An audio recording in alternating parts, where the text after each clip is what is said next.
Lord, would your lordships, I'm posing a question to myself, would your lordships read a particular enactment in such a fashion that it applies in a particular manner to one class, that is heterosexuals, and in a different manner to different of sexual orientation is held to be a fundamental right?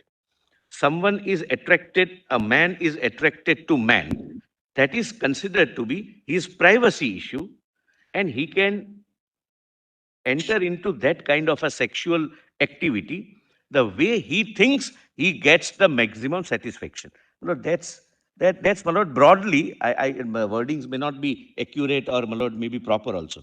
That's the that Nautet Johar. Lord, kindly visualize a situation after 5 years down the line, based on this very thing, that from the beginning, I am attracted to those persons who are mentioned in the degrees of prohibited relationship. Incest is not uncommon in the world, and world over, incest is prohibited. That I am attracted to my sister. I get, we are consenting adults. We are entering into activities within the Lord privacy, and we claim our right of autonomy, our right of choice, and our right of doing something in private domain. Based on that very argument, my lord, I'm posing a question to myself. Can someone not challenge this definition itself? Why this restriction? Who are you to decide with whom I have my sexual orientation? It may be, my lord, a little far-fetched. That would be far-fetched. Lord, we used to obviously a treat, reasonable restriction. You can't have. we used to treat even this as far-fetched. But you know, Mr. Solicitor, sexual orientation or your autonomy as an individual can never be exercised. All aspects of marriage, including the entry into marriage, the prohibited relationships, the grounds on which marriage can be dissolved, these are all subject to regulation by law. So it may be very far-fetched for anybody to even argue before us that that orientation is so absolute that I can therefore commit an act of incest. No court will ever. But suppose polygamous, countenance it. Polygamous marriage. Forget about sanctifying it. Even somebody can challenge, my lord, the bigamy provision. Polygamous marriage, that's again governed by personal law, right? I mean, on the. I'm not on personal law. I'm saying, my lord, if I say that my choice is polygamy, bigamy, the state has no right to it. Your argument perhaps could be more, I would say, if you're leading up to that, one can understand it. That these are universal rules. I think we can all agree that these are universal rules. Now, as long as they were not codified, they were accepted. And that was the law, that was the norm, that they had a normative effect. Why did the state get into it? The states thought this as a universal norm. Now, therefore, I think if you're building up and saying there is a state interest in this relationship, one can understand. What if you're driving at that this is where the state comes in? But that's my submission. I think their position too was conceded that when it comes to age also that there is a state interest. So there is no field which is completely autonomous in that sense. Correct. Even within the marriage bond, there are certain interests of the state which are legitimate, let us say. Lord, that is, Lord, in the second limb of my submission is going to be that state has no business to regulate social personal relationships. It is only in exceptional cases where the state... That would be also very an extreme statement of law. If they have made that statement... No, I'm saying something else, Lord. I'll just complete that. State has no business as a proposition to regulate any social personal relationship. That statement your lordships are saying is not it's an absolute statement. But I'm on an extension of that statement, that the state can regulate certain relationships if the state feels that it's in legitimate state interest to do so. But of course, yes. Therefore, marriage was not a regulated social relationship. But the state, in its legislative policy wisdom, decided that we will regulate, and we can regulate only if we recognize. And therefore, under the Hindu Marriage Act or any other marriage act, we recognized and regulated. So therefore, that's a legislative choice made. My Lord, leave it at that.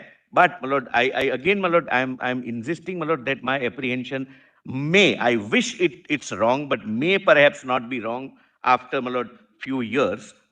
when your lordships were hearing Navtej Johar, all these arguments were made.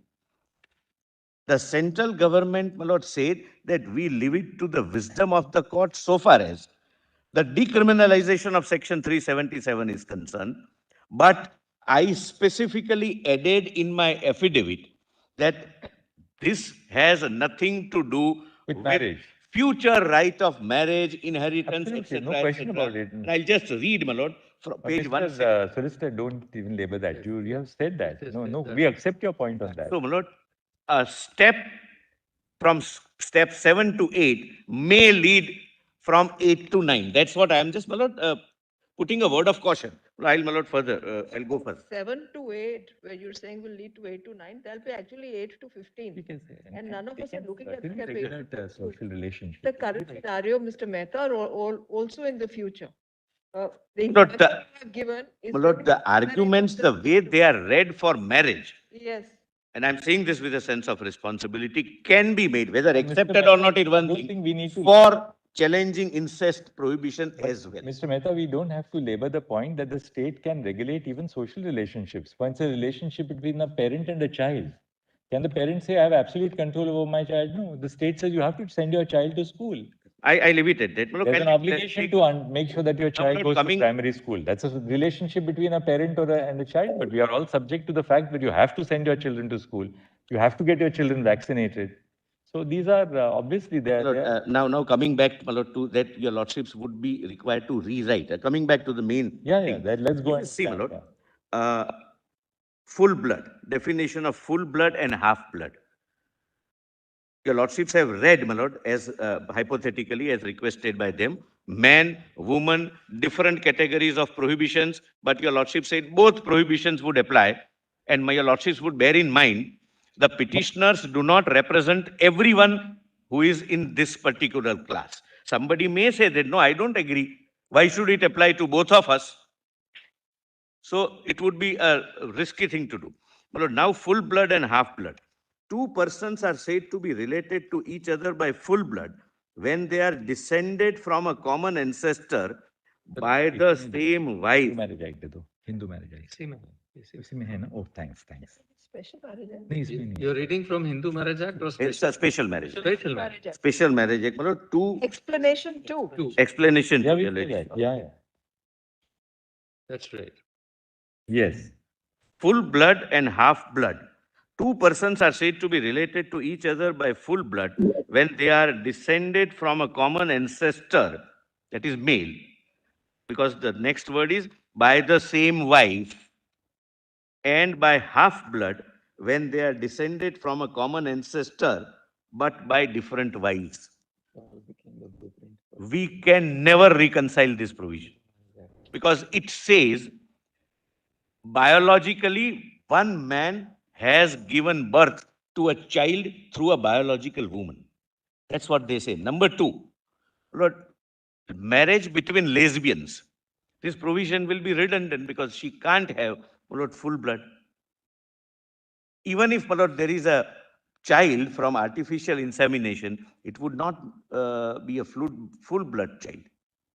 So merely changing man and woman into persons will make many provisions not reconcilable at all. And, my lord, this full blood, etc., will have an inevitable impact on the succession. I'll show. Yeah, my lord, your ladyship's mic is not working. Actually, then you also see the Hindu Marriage Act, which section 3G. Huh? Yes. And your lordships may for the time being take it from me that Hindu Marriage Act will apply. I'll show how it applies, even to Special Marriage Act. Section 3G. 3G. Degrees of prohibited relationship. Two persons are said to be within the degrees of prohibited relationship if one is Absolutely. a lineal descendant, ascendant of the other. I'm sorry. My lord,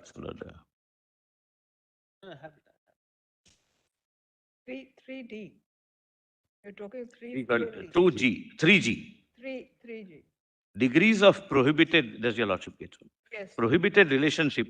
two persons are said to be within the degrees of prohibited relationship if one is a lineal ascendant of the other, or if one was the wife or husband of a lineal ascendant or descendant of the other, or if one was the wife of the brother or of father's or mother's brother, or of grandfather's or grandmother's brother of the other, if the two are brother and sister, uncle and niece, aunt and nephew, or children of brother and sister, or of two brothers or two sisters, for the So they purpose cut of They cut out the schedule bit. There's no schedule. Because they improved on it, and I think they worked out the relationship. If you look at this, I think the Special Marriage Act is the template upon Yeah. which this was built. Your Lordships are right. So, for them, my Lord, for Special Marriage Act, there is a separate schedule. Here it is statutorily incorporated in the definition. Definition would incorporate everything there. Another, my Lord, interesting thing, my Lord, explanation 3, relationship by adoption as well as by blood. Nothing may perhaps turn on this, but this is another distinction. And then they brought in the Sapinda relationship in 3F of the... Yes, my Lord. And incorporated the prohibition in 4.4 and 4.5. So this is, SMA is a little more elaborate because it then lists out categories which are absolutely within the... Yes. They don't leave it to Sapinda, because obviously SMA is religion neutral. Therefore, they itemize the relationships. But borrowing the concepts from Hindu law. Actually the same. Borrowing concepts from Hindu Borrowed law. it from the Hindu law. Because this Sapinda and Sagotra is essentially, my Lord, concepts of Hindu law. Yes. But in some communities, there is a custom which permits that. And that is also... That is excluded, huh? There's an Section exception. 4 actually says that, proviso. Yes, my Lord, therefore they interesting take part- care of that as well. Actually, anticipating that was brought in only in 63. Yeah. 63. Which But meant that by way for of an 10 amendment. years, for 10 years, this prohibition continued. Yes. So, for instance, and, mama, some communities are mama, niece, niece, Mama and niece, even cousins. cousin, Mama's sister's daughter. sister's daughter. Mama's Banji and son can get married. My Lord, possibly, my Lord, I inquired. That is my still Lord, protected because the custom protects. custom and the custom, the origin, nothing to do with this matter. The origin of the custom was that earlier the daughter-in-law used to be troubled in the household of the husband. So if Mama is the father-in-law, Yes. or Fufi is the mother-in-law, then she would be like a child only. So that was the reason why, my Lord, this custom. There were many sociological There are sociological good reasons, my Lord. Land is another issue. land. Mostly probably. land is the issue. Keeping the property. Yeah, land is other issue. Land of the Bifurcation. My Lord, now kindly see 4C. And my Lord, read the way they want to read it. It would be as absurd as, my Lord, I would sound while reading this, my Lord. Please see C. This is a compulsory precondition of a valid marriage under the Special Marriage Act. The male has completed the age of 21 years and the female the age of 18 years. Now we read person. The person has completed the age of 21 years and the person has completed the age of 18 years.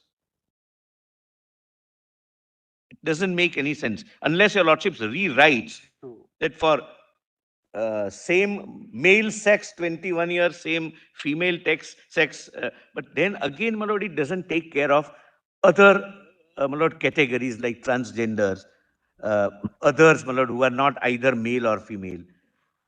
But then kindly see proviso, provided that where a custom governing at least one of the parties permits of a marriage between them, such marriage may be solemnized, notwithstanding that they are within the degrees of prohibited relationship. Your Lordship, my Lord, kindly leave that and kindly come to, my Lord, now section 11. 4.3. Section 11. I am showing, my Lord, the heart and soul, the basic infrastructure of architecture of Special Marriage Act is between a conventional biological man and a conventional biological female. Lord, section 11. Declaration by parties and witnesses. Your Lordship gets, my Lord? 7. 11. Section 11, my Lord. When you go to the third schedule, right? Declaration. Yeah, I'm sorry, my Lord. My learned friend is right, my Lord. My learned senior is right. My Lord, please see section 4.2. 4.2. Though capable of, my Lord, this is again a condition, precondition of a valid marriage. Though, my Lord, B2, your Lordship gets, my Lord? Mm. Though the capable of giving a valid consent has been suffering from mental disorder of such a kind or to such an extent as to be unfit for marriage and procreation of children. But procreation word used statutorily necessarily mean a union between man and woman. That may or may not be, in the sense, I'll tell you why, that the emphasis in that provision is not on procreation as much as on mental illness. Correct, my lord. But Lack of mental mere mental. We're getting the drift of your argument, but this point, this particular provision may be a little different actually. But my lord, mere unsoundness of mind may not be enough. If one of them is I'll tell you why, solicitor. In the case of a heterosexual couple, the fact that one of the spouses cannot procreate does not render that an invalid marriage. Suppose the girl in a heterosexual marriage, suppose she has had a hysterectomy when she was a child, she can still have a valid marriage. Correct. I take it. See? Lord, please come to 11, section 11. And I think my Lord Justice Bhatt saw the form also, my Lord. I wanted to show that form, my Lord. Section 11, declaration by parties and witnesses. Before the marriage is solemnized, the parties and 3 witnesses shall, in the presence of the marriage officer, sign a declaration in the form specified in 3rd schedule.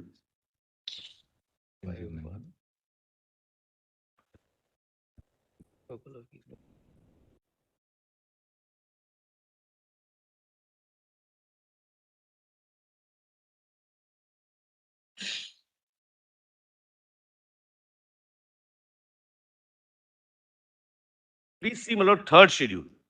Lord, if we have the same book, it's at page 26. Yes.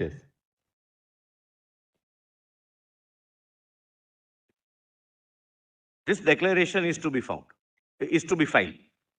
You're referring to clause 3, not related? No, my Lord, I'm on the title itself and clause 3 as well. Declaration to be made by the bridegroom and declaration to be made by the bride. The act is not gender neutral. And 3, as your ladyship rightly says, I am not related to CD, the bride, within the degrees of prohibited relationship. So bride's mother is not my relative, etc. Lord, just when your lordships are there, see the 2nd schedule also. Just above the 3rd schedule.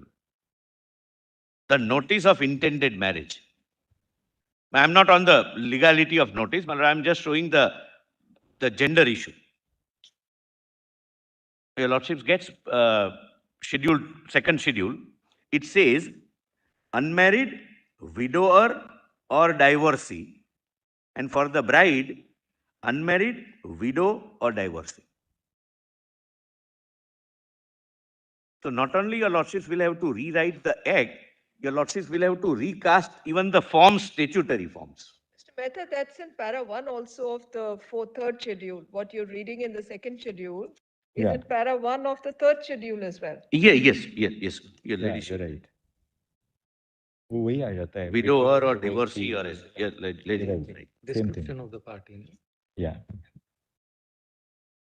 Which is the next provision, Mr. Yes. Now, your lordships may come to 19. Lord, I forgot to show, my Lord, during the constitution, this parliamentary debates, one of the debate why, my Lord, this act was enacted was that earlier, the previous Special Marriage Act required me to denounce my religion. Renounce the man. Yes. Denounce my, if I get married, my Lord, under this act. And that was working as a deterrent. And therefore, 19 continued, but thereafter it was taken away under 21A. That's the distinction, and that's why, my lord, I say that personal law gets re-entry through 21A. Please see 19. Effect of marriage on member of undivided family. The marriage solemnized under this act of any member of an undivided family who professes the Hindu, Buddhist, Sikh, or Jain religion shall be deemed to effect his severance from such laws. No, two things. Just read also, sir, 21, huh? Before we read 20. Well, kindly pause here for a minute. 19 says that persons belonging to Hindu, Buddhist, Sikhs, and Jain will renounce. They would not be a part of Hindu family, but Muslim personal law continues to apply, Parsi personal law continues to apply, Christian personal law continues to apply, except in succession, which is 21. That's right. Yes. Now below 20. 20 may perhaps not have much relevance. I'll just read it. Right and disability is not affected by act. Subject to provisions of section 19, any person whose marriage is solemnized under this act shall have the same rights and shall be subject to same disabilities in regard to the right of succession to any property as a person to whom caste disabilities removal act applies. The caste, my lord, were recognized earlier, and that there were certain disabilities which were removed. So, my lord, that rightly, my lord, in the present context, my lord, may not have much relevance. Please see, my lord, 21, where Succession Act is made applicable, Indian Succession Act, across religion, but not other personal laws of Muslims, Parsis, etc. And Christians, my lord. Not, I'm on 21, my lord, Yes. Chief Justice, my lord, wanted. Notwithstanding any restrictions contained in the Indian Succession Act, with respect to its application to members of certain communities. There are chapters applicable to Parsis, Christians, etc. Notwithstanding that, succession to the property of any person whose marriage is solemnized under this act and to the property of the issue of such marriage shall be regulated by the provisions of the said act, and for the purpose of this act shall have effect as if chapter 3 of part 5 special rules for part C intestate has been omitted. So, my lord, Muslims continue to govern by their personal laws, Yes. except in case of succession. Now, my lords, personal laws even for Hindus, which were taken away in 19, comes back in 21 because they found that this is deterrent. Personal law. 21. See, the thing is for 21 years, they realized that this is working To the it's deterrent. deterrent. That I want to marry under special marriage act, but I don't want to renounce And Hinduism. eventually you might be accepted by a family Yes. and you are cut out. So therefore, By law, I am cut out. The society, my family would accept me, and but law, you're excluded. Therefore, yes, therefore they brought it at par. So in that sense, there is equality among all. correct. So, my lord, where the marriage is 21A, solemnized under this act of any person who professes the Hindu, Buddhist, Sikh, or Jain religion, which a person who professes the Hindu, Buddhist, or Sikh or Jain religion, I have to marry Hindu only. Then only 21 would apply. Section 19 and 21 shall not apply, and so much of section 20 as creates disability shall also not apply. Mr. Solicitor, 21A lifts the prohibition or the 19. disability which is created by 19 only where a person who's a Hindu, Buddhist, Marries a Hindu. Sikh, marries a Hindu, Sikh. Yes. So if you marry outside your own religion, you're still cut off from the system. 19. Then 19 applies. Suppose I marry a Muslim, just giving my example. Yes, you're right. Then 19 would govern. Right. 21A would not. There's one more thing, apropos your submission, to stretch it to a further extent, that 19 provides for severance only in respect of your family status. The marriage solemnized under this act of any member of an undivided family who possesses these four religions. I lose co-parcenary rights. Right. Joint But family. this is one very important thing. So you lose your co-parcenary rights. In respect of all other aspects, you are still governed by your personal law. My personal law.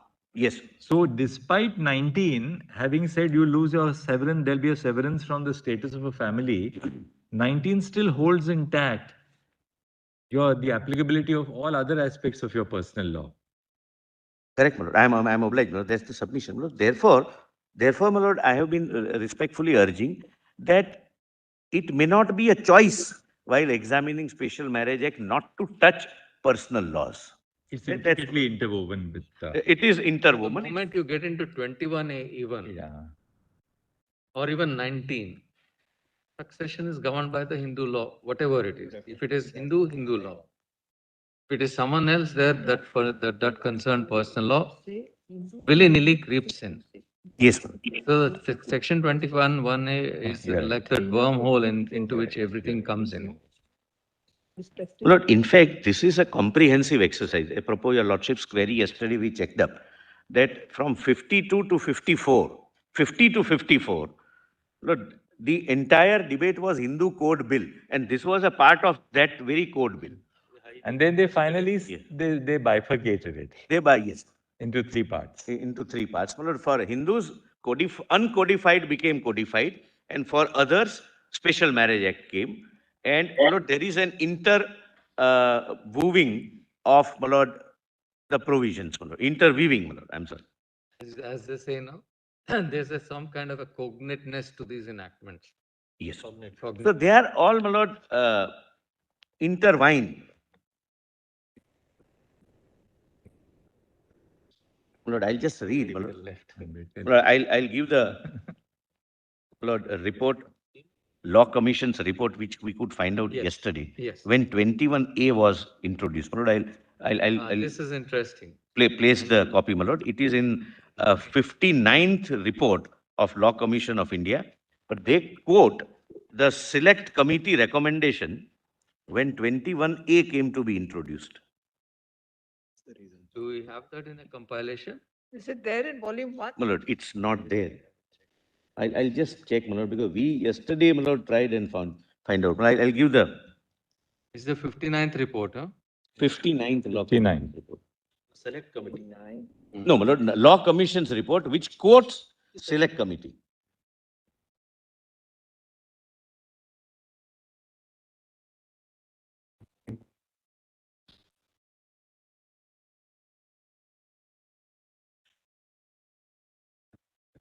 He has not filed. इसमें मिलेगा.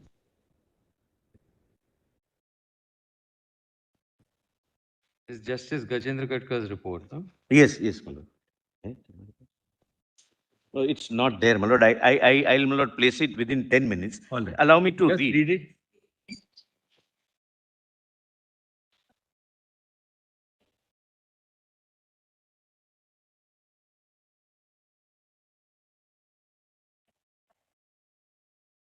In the documents folder. Volume 10. Mr. Solicitor, just read it out. It will be a short one paragraph. There is one paragraph, my lord. Just read it, that's all. Why 21A was brought in. It may not be necessary to shuffle through, my lord. I'll just read, my lord. In our opinion, that the select committee says, in our opinion, it is desirable to exclude from the scope of this section cases where both the parties are Hindus. In such cases, the law of succession, otherwise applicable, should continue to apply. We see no reason why the fact that the parties choose to marry under the Special Marriage Act should make a difference in such cases, i.e., where both are Hindus. We recommend that such cases should be excluded from Section 21. Oh, I see. Yes. Lord, the reason was, Lord, registration of a marriage has never been compulsory. Even today, it is not compulsory. It's a personal choice, whether it is under the Special Marriage Act or under the Hindu Marriage Act or under any other marriage act. Registration, but it does not make it valid if you don't register. Correct me, I think it is compulsory, but failure to register does not render the marriage void or an irregularity. Compulsory. Maybe, depends. But Hindu Marriage Act, it's not compulsory. Is it not? It's not. And what is but the Lord, special marriage act? the deterrence was, Yeah, that is meant for registration. Lord, there were many marriages in those days when this 21A came, which were solemnized. You can inquire from across the people in the court, how many have many marriages. My learned senior says his marriage is not registered. Same here. Same here. Where is the proof, Mr. Dwivedi? Where is the proof? He'll raise our hands. No, we If I'm not wrong, I think this compulsory requirement of registration of marriage was introduced a few years back when they said Recently. even if you are married according to Hindu law or any other thing, you must register your marriage. Lord, earlier what used to happen, the marriage would be, Lord, solemnized as per Hindu rites, Saptapadi, etc., not under special marriage act. But I want a certificate of marriage. Therefore, my Lord, it became a deterrent. That if I take certificate, I'll not be governed by Hindu Succession Act. Right.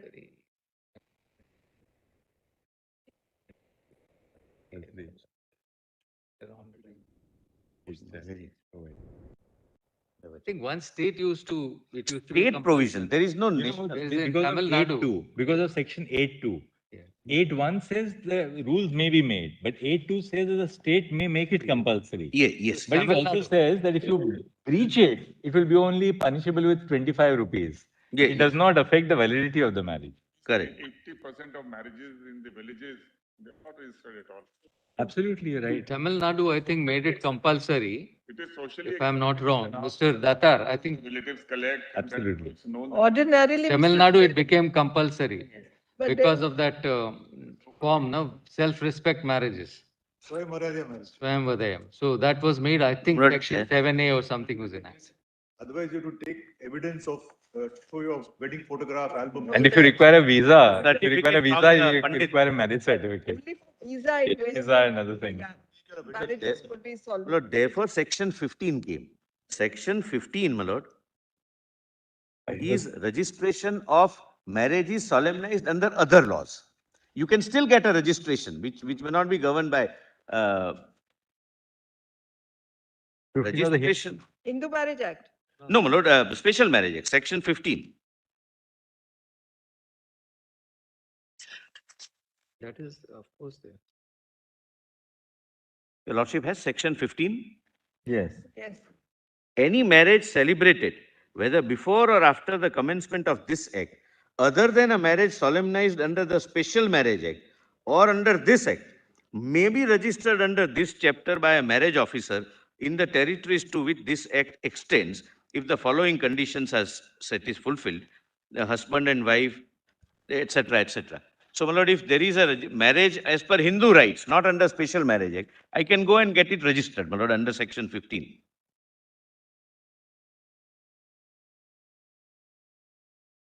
In other words, if notice, the notice mode is accepted, then the registration itself is a marriage ceremony. Yes. It's a marriage certificate. But it Itself is a marriage Yeah. ceremony. Just go to the and get yourself registered. Yeah. And interestingly, see how well that section is worded. Section 15 says any marriage celebrated. That's right. So celebrated Not would mean solemnized. anything, not solemnized, celebrated. You have celebrated the marriage. You have invited 20 recently, friends. my You have lord, celebrated Mr. them. Datar told me that a week before, the marriage was 2-minute affair, I think. He attended a marriage, my lord, in Chennai. It's called self-respect marriages. That's all. That's all. No other. And then you can get it registered here. I think if the Lordship sees, you have some 8A or something section where they have. 7A, I think it used to be there. Amendment. The Tamil Nadu amendment, no? Yeah. I think it's the second shortest, in this, Yes, 7A, Tamil Nadu. After section Swayamvar. 7A. Yes, but that's a Tamil Nadu amendment, my lord. That's Yeah, the Swayam 60s, I Mari think the Thai, first, Swayam Mari Yathai marriage. I That is think it was Swayam. made in the 60s, right? 68. 68. yes. The first government of, After the DMK government. yes. after the 1967, with effect from 20th January 68.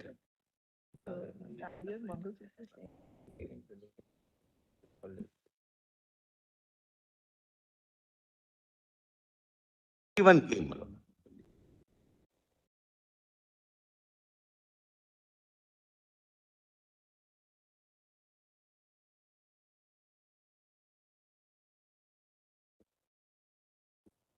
But Mangalsutra is the same.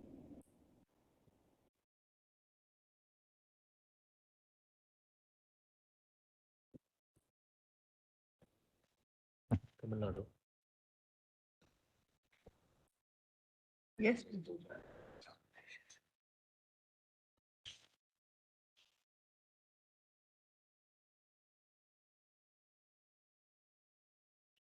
Yes. Lord, please see section 18. Why this was a deterrent and 21A had to be brought in. My marriage is solemnized as per Hindu rites or as per Muslim nikah right, whichever way. Interestingly, 15 also uses the expression husband and wife. Husband and wife. Well, there's more than once, my lord, they are husband. For example, my lord, your lordships may see 12. 12 proviso. Last, my lord, last line. Lawful wife or husband. Well, but there are several, my lord. I'm not reading everything because there are several places.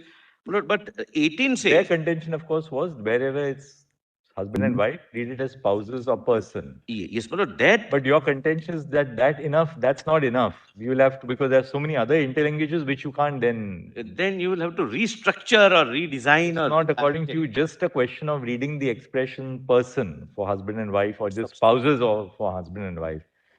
Yes, my lord. Now, my lord, please come to the divorce. And there is some, my lord, substantial ground on that. Divorce, my lord. Section 27.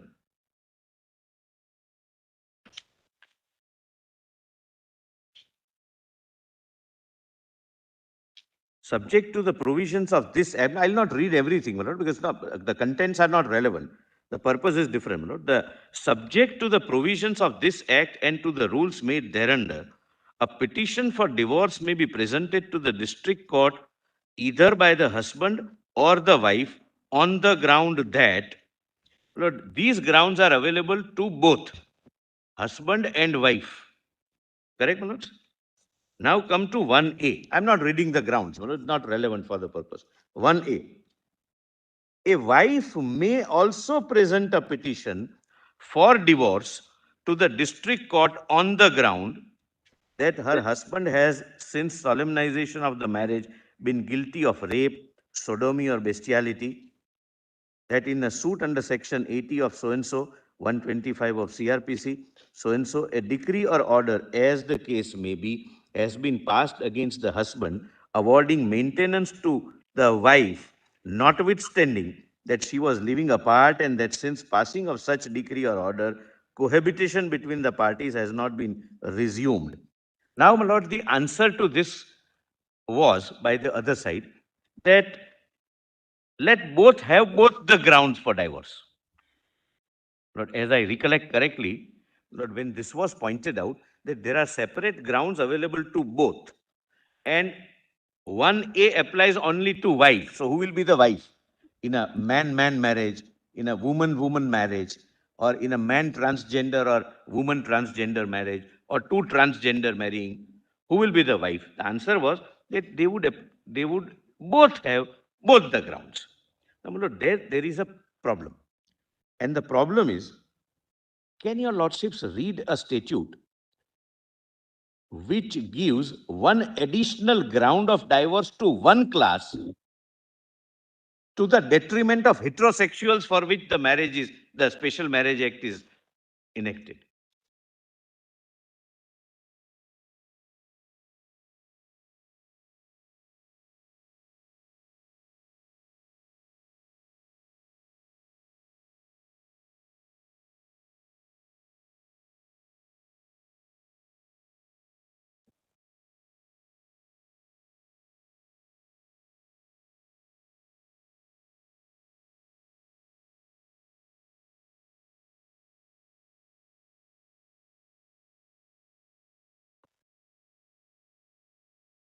So there would be a class within the class.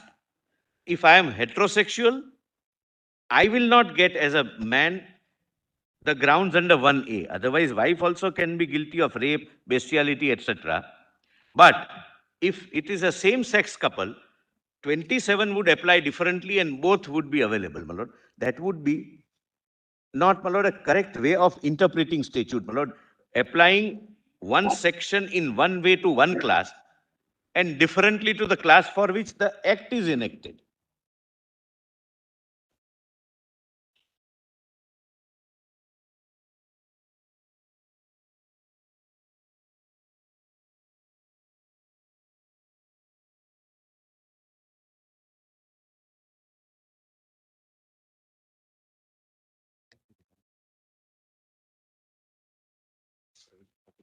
Yes, Mr. Solicitor. Lord, please come to page 31, section 31. Court to which petition should be made. This is again not reconcilable. Section 31. Your Lordship gets, my lord? Yes. Section 31, my lords. My Lord Justice Narasimha gets, my lord. Yes, yes. Every petition under Chapter 5 or Chapter 6 shall be presented to the district court within the local limits of whose original jurisdiction marriage was solemnized. Respondent at the time of presentation resides. Parties to the marriage last resided together, or please see 3A. In case the wife is the petitioner, where she is residing on the date of presentation of the petitioner. In case of a gay marriage, who will be the wife? In case of a lesbian's marriage, who will be the wife? In case of a transgender marriage, who will be the wife? These questions will arise. And my lord, we cannot leave it just that in individual cases, they would be taken care of. Across the country, this would arise. Lord, now kindly come to section 36.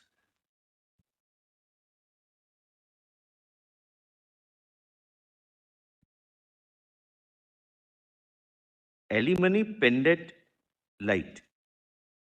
Your Lordship gets, my lord?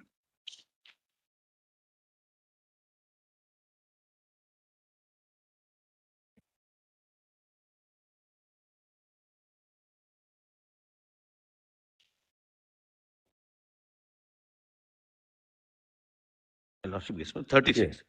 Where in any proceedings under Chapter 5 or Chapter 6, that is judicial separation or divorce, it appears to the district court that the wife has no independent income sufficient for her support and the necessary expenses of the proceedings, it may, on the application of the wife, order the husband to pay to her the expenses of proceeding and weekly or monthly during the proceedings such sum as having regard to husband's income, it may seem to the court to be reasonable. Now, my lord, if your lordships were to read person, applicable to all, then, my lord, right of a non-LGBTQ wife will be taken away, because then husband can also claim alimony from her. Just come again. My lord, But that's happening in heterosexual marriages too, Mr. Mehta. That's we've all come across it at different times in our jurisdictions, where the husband also claims. but here only wife is given right. Please read it again. From the husband. My lord, may I, Lord, slightly rephrase this? My lord. It says, if the wife establishes that she has no means of income, Right. she can apply, and husband is under an obligation to give her maintenance pendently. Now, my lord, first of all, there cannot be any decision by the court who is the wife in same-sex relationship. I'm not elaborating, my lord. But if your lordships were to read person instead of husband and wife, correct? So one person will be entitled to claim maintenance from another person, meaning thereby, in case of heterosexual marriages, to which this act applies. In fact, it applies only to them, according to us. A husband can also claim maintenance pendent lite from wife. And Heterosexual. alternately, if it is interpreted to read as person only in the case of a same-sex marriage, then there will be a distinction between same-sex and heterosexual couples. That again. Because in the case of a heterosexual couple, the husband cannot claim maintenance under 36. But in the case of a same-sex couple, we would be reading it in such a way that either spouse can claim it from both. But one of the men can. if he claims that I am the wife, Depends. Oh, it depends. Yeah. he says I am the wife, or in a lesbian couple, one of them says that I am the wife. Depending Because on one the of the arguments orientation. made was if you identify yourself with that As the role. orientation. Orientation, role was the word used. Role was That the I word play the role Right. of a wife. And which court, my lord? How can the court decide what is true? That will Suppose become a preliminary issue. it would That be. will become a Jurisdictional issue. It would be. My lord, therefore, issue. and It's maintained. That's an impossible. and again, my lord, fundamentally, That inquiry to say that who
apropos your ladyship's my lord, remark, your ladyship is right.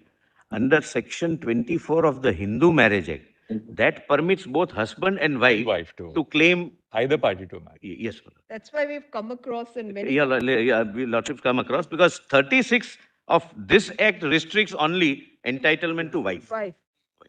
It was in that sense, it was a progressive enactment. Yes. It went beyond because it recognized that It could be a husband. Any one of the two Could be one spouses of could the be two. destitute. Even But they- section 124 CRPC I was just going to say- entitles even parents to claim Yeah. maintenance. Parents, children, etc. of those things came because of amendment. In Muslim law, my lord, it's different again. For 125, the obligation is straight on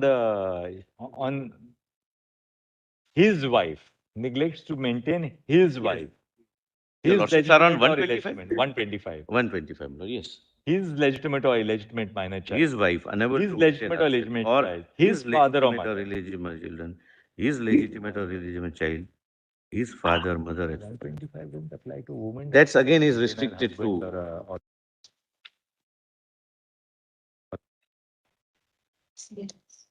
But 24 per se talks of husband or wife. Yes. Any of it. Either way, my lord, if wife is more, my lord, has more means of, my lord, income, etc., Strong. then husband can also, my lord, That's right. claim maintenance. Now, my lord, last section, 39A, Special Marriage Act. I am not, my lord, troubling your lordships any further. 39A, enforcement of decrees and orders. All decrees and orders made by the court in proceedings under Chapter 5 or Chapter 6 shall be enforced in the like manner as the decrees and order of the court made in exercise of its original civil jurisdiction for the time being are enforced. My lord, I'll show there are separate provisions in CPC for execution for male and for female.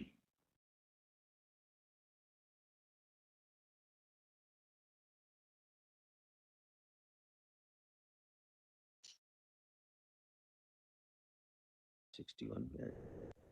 61.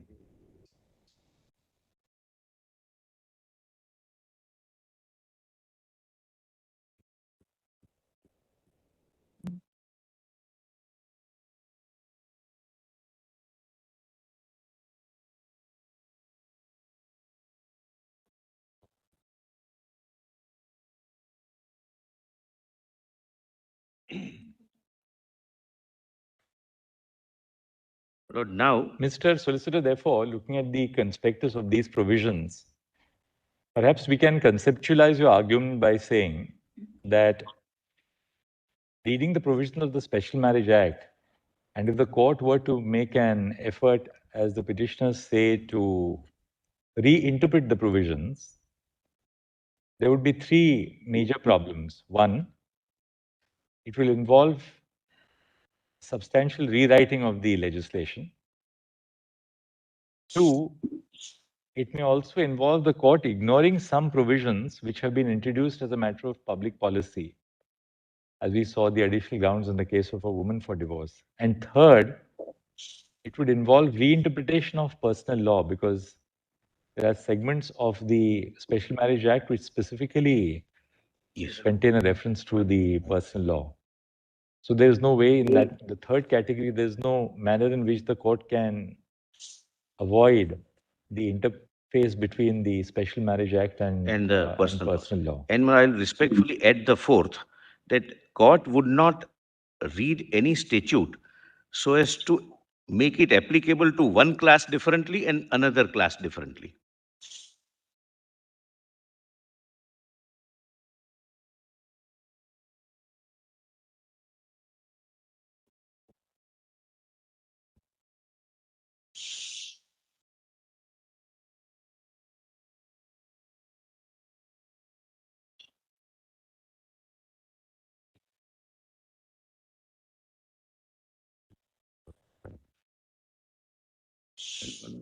Court cannot adopt a dual approach. Let's check. Even I didn't follow that. So philosophy permits.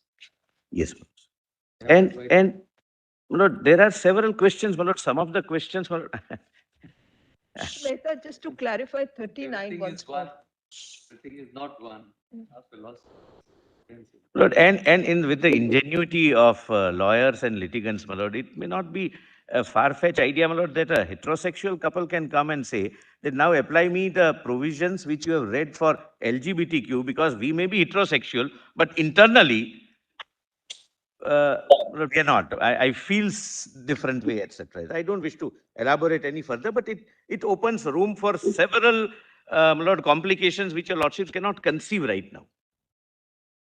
So now, will you repeat yourself on what you were pointing out in section 39, appeals from decrees and all? What was the point you were making? Core of our philosophy. Section 39. 39A, my lord, the decree will be executed as if it is decree of the civil court under civil procedure. Right. And I'll show there are separate provisions for male and female under the CPs.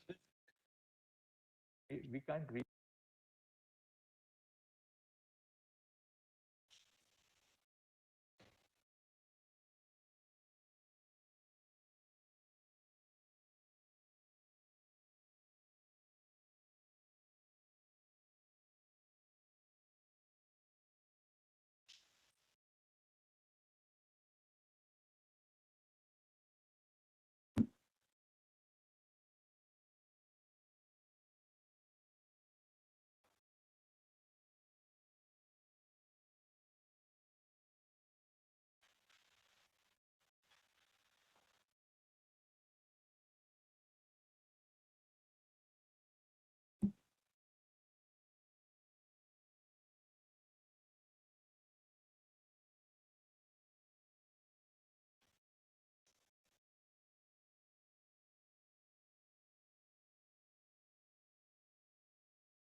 Made it to Mr. The solicitor. Yeah.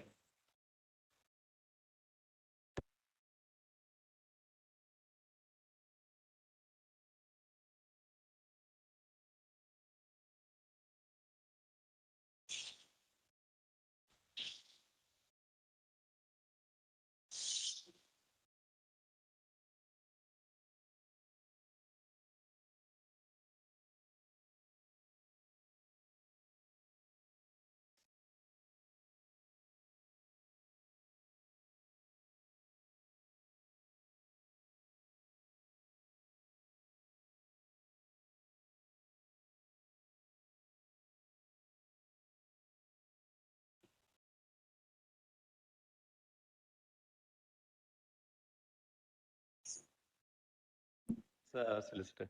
Yes, my lord. Now I'll just quickly, within 10 minutes, 15 minutes, show your lordships, my lord, how other provisions would become unworkable. Quickly, just illustratively. Please come to my first note yesterday file, my lord, page 61.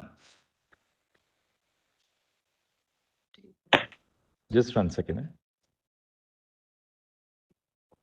My lord, it is note 1. It's a submission on the question that only legislature can deal with. That's, my lord, the title.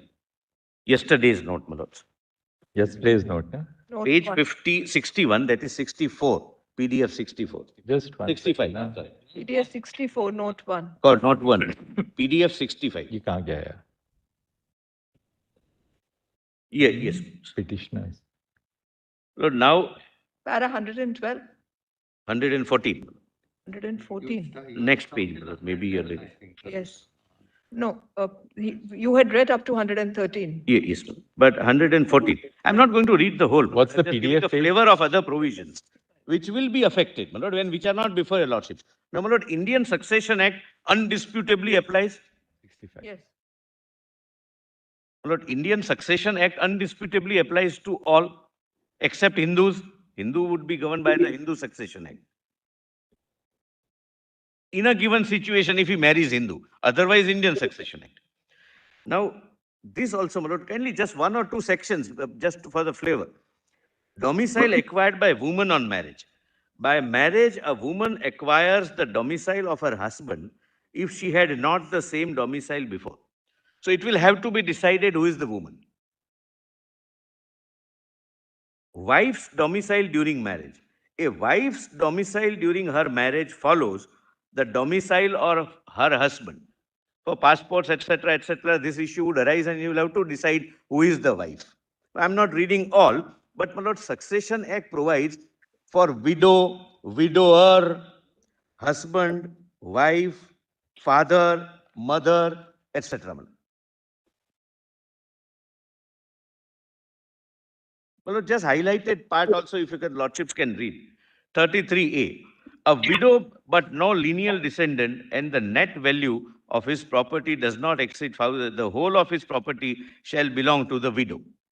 Now, my lord, if in this relationship one partner dies, whether he leaves behind a widow or a widower, then, my lord, your lordships may see 43 at the foot. In the intestate's father is dead, but the intestate's mother is living. Now, my lord, next generation. My lord, marriage is permitted, they adopt, and someone dies.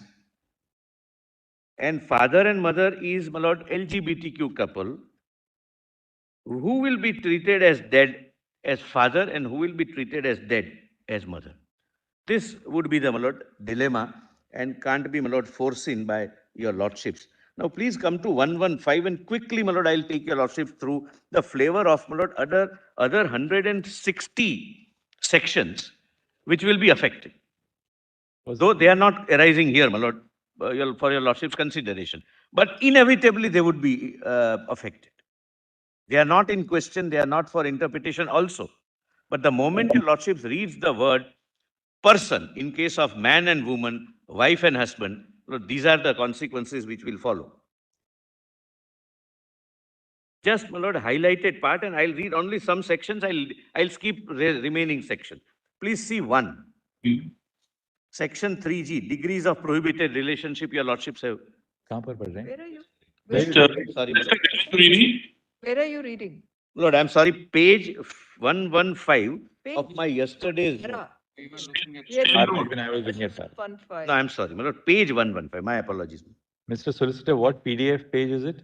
It was 119, lords. 119, right, Hindu Marriage Act Yes. on the top, right. You are giving us PDF pages by asking your junior. You are supposed to give us PDF pages by having your own. No, my lord, electronic I pad have open. calculated it is +4. So it's a simple formula, my lord. Mr. Solicitor, I'm putting you on notice. For this matter, fair enough. Now we have exempted you, but we are not going to read down the statute in the next matter. You have to have your iPad open. You're not going to be looking at Kanu and asking him to give you pages next matter. I am already in. Get ready and. My lord, I am already. Otherwise, we'll ask your junior to argue. We'll ask Kanu to argue. Yes. Only he who has or she who has an iPad will argue. Solicitor, see, the Chief Justice has enforced this norm on me, so you can't escape the norm. No, nobody. My lord, I am already under a continuing mandamus and I am already in breach. And the norm is applicable even at Tughlaq Road, you see, because Justice Kaul is away from the courtroom, and yet he's. I really appreciate that because Justice Kaul picked it up for the first time in this matter, and he's completely, Yes. absolutely felicitous now. Justice Bhatt, of course, has been doing it since Delhi High Court days. No, my lord, Your Lordship, I did one constitution bench, my lord, fully on iPad. My lord, I'll even next time, my lord, in this matter also, I'll be on the iPad. My lord. I can, my lord, assure Your Lordships. My lord, please come to 119. My lord, this is Hindu Marriage Act, which the same parliament, the same legislature, using some word, my lord, in different statute is presumed to know the same meaning. Lord, section 5(3), Roman 3. The bridegroom has completed the age of 21 years and the bride the age of 18 years at the time of marriage. Lord, same section 3, bridegroom and bride. Then your lordships may only see, my lord, punishment for bigamy. Or please see, my lord, section 19, item number 8. Court to which the petition shall be presented. 3A. In case the wife is the petitioner, where she is residing on the date of presentation. Your lordships may, my lord, come next, my lord, page 121, PDF 121. I'm skipping rest, my lord. Hindu Adoption and Maintenance Act, my lord, applies to me. I can adopt, my lord, if I have married a Hindu wife. If I marry Hindu wife, my lord, under the Special Marriage Act, Hindu Adoption and Maintenance Act would apply. Section 12, capacity of a male Hindu to take in adoption. And 13 is capacity of a female Hindu to take in adoption. You'll have to necessarily be having different eligibility to adopt a child. Because if it is man, he cannot adopt a girl child less than 21 years of difference. If it is a female, she cannot adopt male child. So it can never become gender neutral. Then, my lord, 15 is maintenance for wife. 16, maintenance of widowed daughter-in-law by the father-in-law. Lord, suppose in a same-sex couple, one of them dies and the other claims against the father-in-law that in our relationship, I was the daughter-in-law. I was the wife and therefore your daughter-in-law. Impossible, my lord, to decide that fact. That is something, my lord, in abstract, no court can decide that. It has to be, my lord, a biological woman or a conventionally known biological woman, my lord. Then dependents are also defined in 17, my lords. A, from the estate of her husband, and B, from her son or daughter, if any, or his or her estate. Then, my lord, Hindu Succession Act. Your lordships have, my lord, indicated already, I am not reading it. If a female Hindu dies without making a will, there is a separate list of succession. Class 1, class 2, agnates, cognates, but class 1, class 2 changes. And this is, my lord, applicable under section 21A of the Special Marriage Act. There is no dispute. If a male Hindu dies intestate, then there is a separate list provided. But there also, if a male Hindu dies intestate, wife is in class 1 heir, widow is in class 1 heir. Whether in case of a same-sex couple, one of them dies, the second can claim as a widow or not. Hindu Succession Act will have to be, my lord, suitably amended. Then natural guardian, my lord, Hindu Minority and Guardianship Act applies because of 21 Act. If both are Muslim, both are Hindus, both married people are Hindus. Kindly see A. The natural guardian of a Hindu minor in respect of the minor's person, as well as in respect of minor's property, excluding his or her undivided interest in the joint property are, in case of a boy or an unmarried girl, the father, and after him, the mother. So you'll have to decide who is the father. There is no difficulty as of now because it is not tried to be made gender neutral. And we know father means a particular attribute, mother means a particular attribute. Similarly, my lord, your lordships can, my lord. Solicitor, Please, your lordship. to test it as a devil's advocate, Yes, my lord. can it be said that under all these provisions, the biological sex at birth is what is to be taken into account, as the purpose is only to facilitate a marriage of a gay couple? Can it be said? I'm putting a question to you.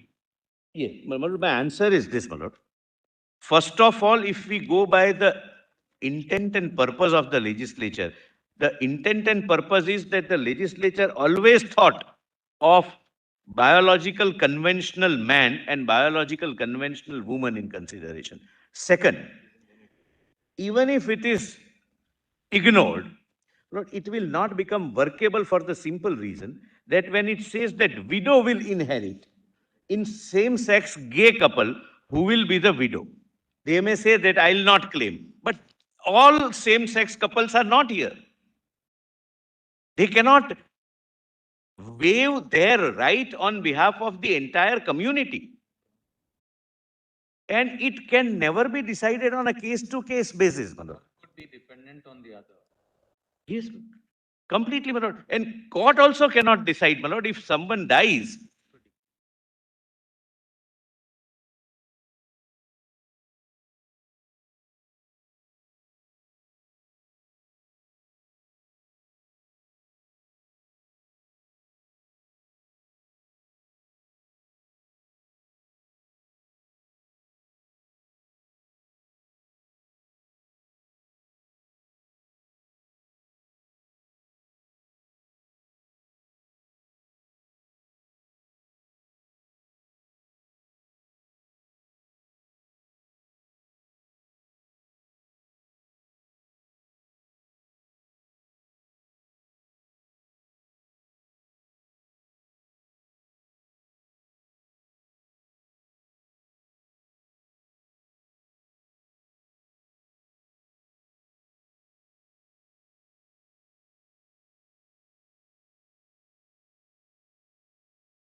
Yes, please. Yes, Mr. Yes. Look, these are all interlocked laws. Look, personal laws are interlocked. It's like a jigsaw puzzle. You can't remove one block and replace it with something. Then the entire picture changes. So you want us to see any other statutes here? That's it there. Yes, I'll just illustrate. This is again an illustrative list, not an exhaustive list. Right. The next now is your Hindu Minority and Guardianship Act. Guardianship Act, Muslim Women Protection of Rights. Kindly, my lord, see the last section 29 on that, my lord, at page 125. Section 6, custody of minor children. This is for Muslims. Again, my lord, man, woman, but kindly see 29. Notwithstanding, I'm sorry.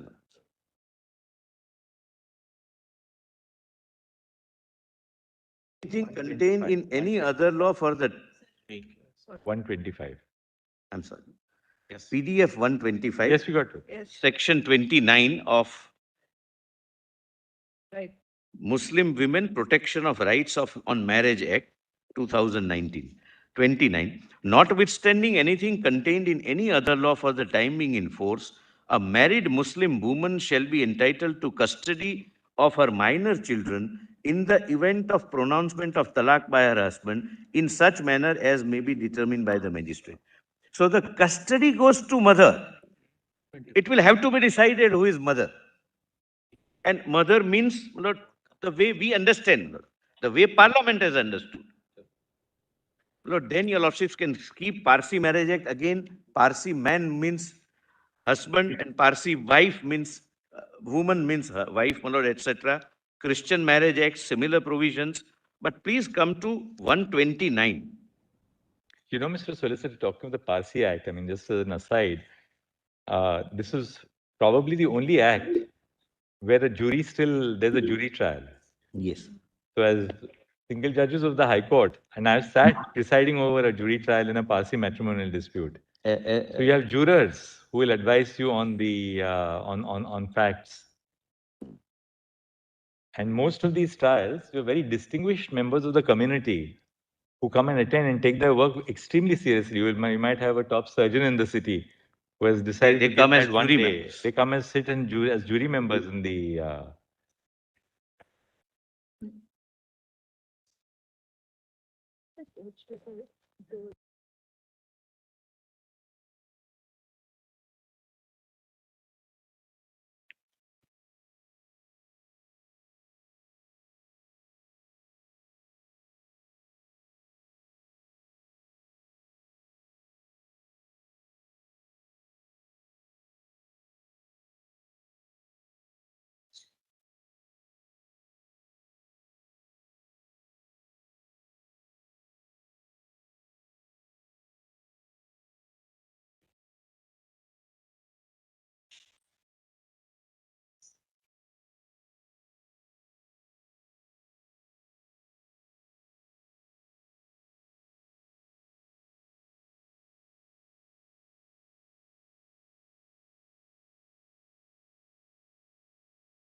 Lord, please come to page 129. I'm just, my lord, suffering. I'm not reading all. Please, my lord, read it at leisure. I have highlighted that part which is, my lord, making it impossible to reconcile, my lord, if the way they want the Special Marriage Act to be read is in fact read. So section 57. My lord, this is Christian Marriage Act. Separated wife deemed spinster with respect to after acquired property. The spinster and bachelor has its own meaning, my lord. Highly objectionable. This language needs updating. Mr. You have to amend the act, Mr. Solicitor. My lord, this is, Spinster your lordships are right, and 1872. 1872. Time to update ourselves. Your ladyship, my lords are right. Deemed spinster.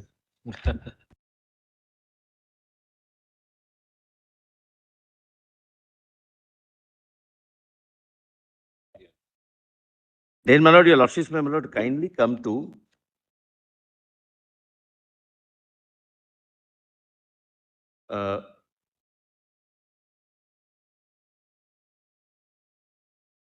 Lord, page 139, Dowry Prohibition Act. But, my lord, that is read, my lord, that both can invoke. I'm sorry, Domestic Violence Act is, my lord, can be invoked by both. Yes, that's important. 139. 139. Yes.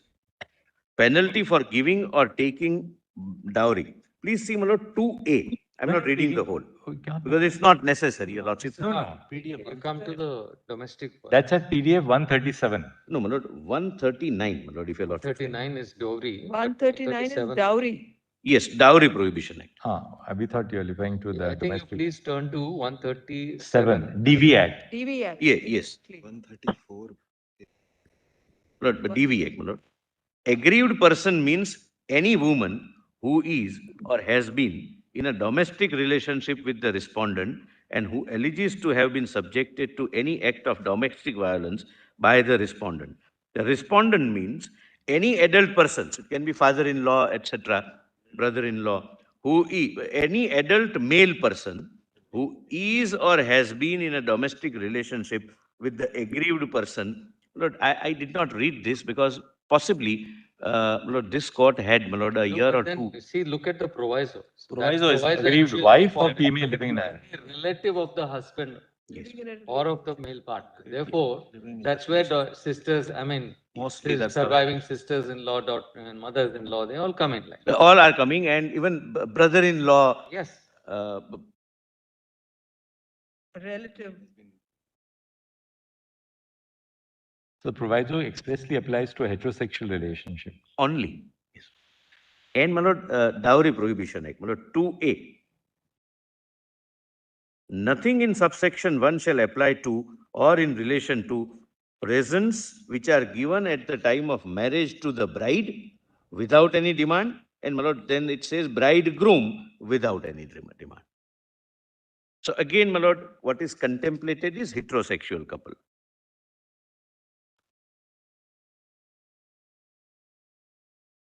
What is the Dowry Prohibition Act? Page 138. Page 138. Lord, 139, my lord. 138, I'm sorry. Which provision was solicitor reading?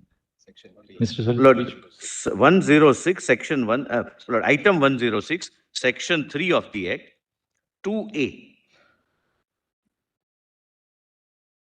Your Lordship gets, my lord? marriage to the bride.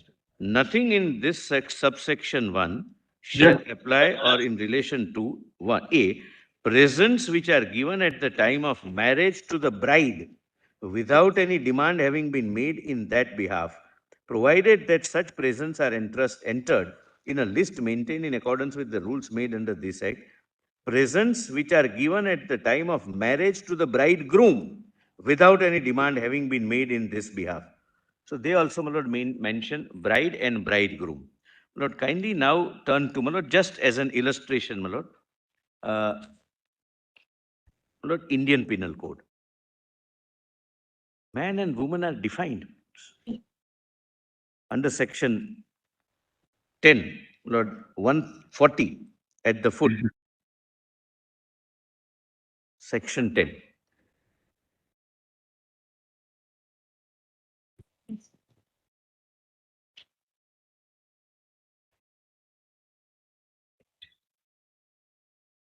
Lord, your lordships, man, woman, the word man denotes a male human being of any age.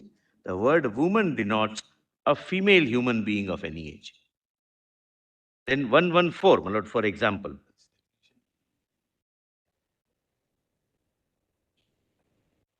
And, my lord, when 1954 Act came, this definition was in existence. The legislature knew what is the meaning of male and female. Well, then section 100 and, my lord, item 114, section 304B, where the death of a woman is caused by any burns or bodily injury or occurs otherwise than under normal circumstances within 7 years of her marriage, and it is shown that soon before her death she was subjected to cruelty or harassment by her husband or any relative of her husband, or in connection with any demand for dowry, such death shall be called dowry death, and such husband or relative shall be deemed to have caused her death. So suppose a lesbian woman in a relationship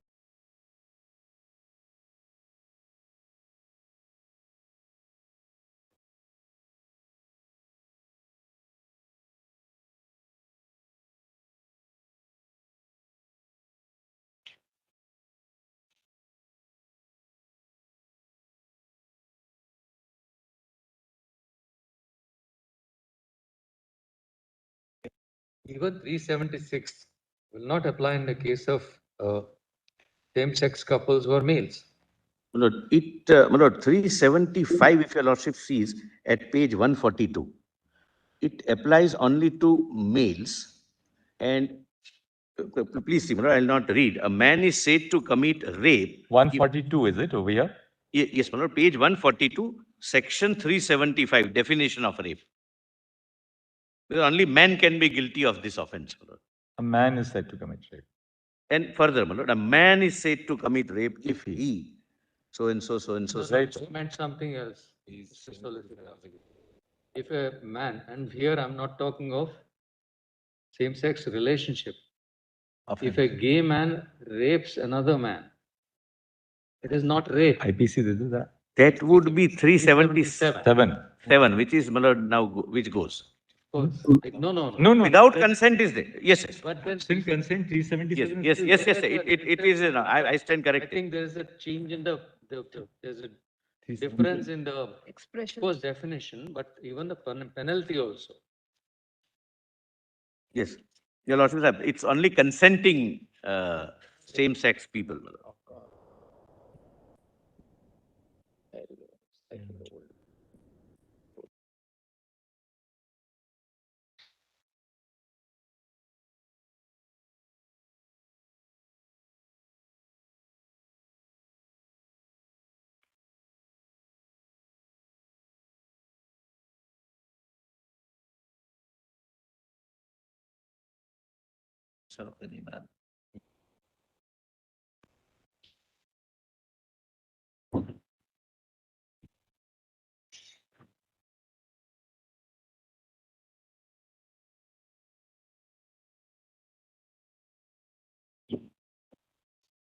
Yes. It's 10 years. And all the other, amended provisions which have enacted gang rape, on women.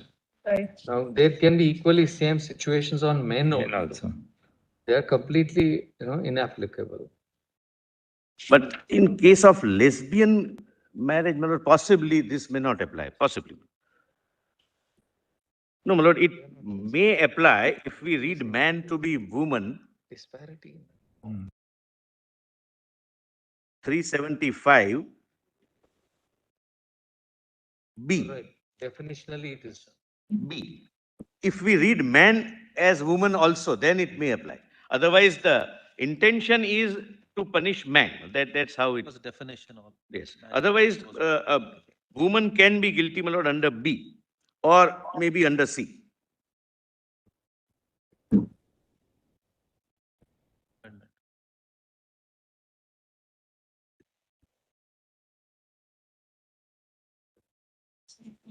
Not similar is abatement provisions, abatement to suicide under the Evidence Act. If a woman commits suicide, there is a presumption against the husband. Right. So again, my Lord, we will have to see, my Lord, who the person is. But the major problem is in Code of Criminal Procedure. My Lord, page 144. Arrest how made. My Lord, take a homosexual couple, both men, but one playing the role of a woman. Arrest of how many? Save in exceptional circumstances, no woman shall be arrested after sunset and before sunrise, and where such exceptional circumstances exist, the woman police officer shall, by making a written report, obtain the prior permission of the judicial magistrate of the first class within whose local jurisdiction the offence is Because in a committed. case of a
What else, Mr. Solicitor, now after Yes, you've seen this? Lord, last, Lord, I am not taking your lordship, Lord, I have given 160 such similar provisions, my lord. But, my lord, if your lordships can come to 147, my lord. When it is decree and decree is to be executed, even under the Special Marriage Act, my lord, therefore I pointed out section 39A, that decree of judicial separation or will be executed as.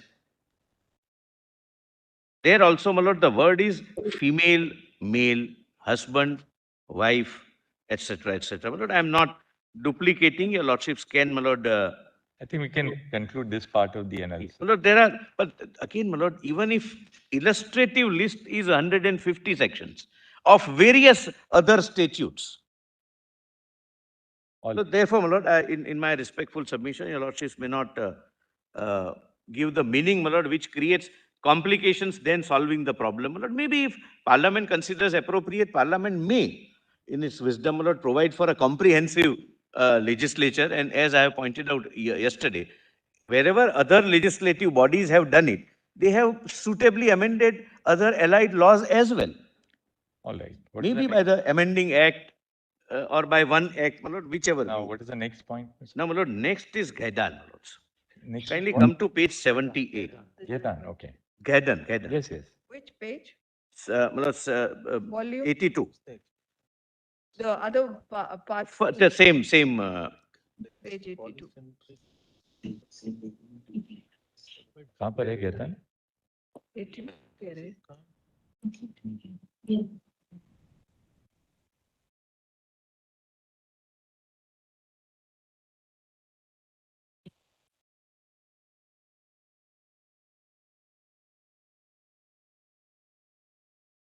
Lordships need not read. Page 82. I'm sorry.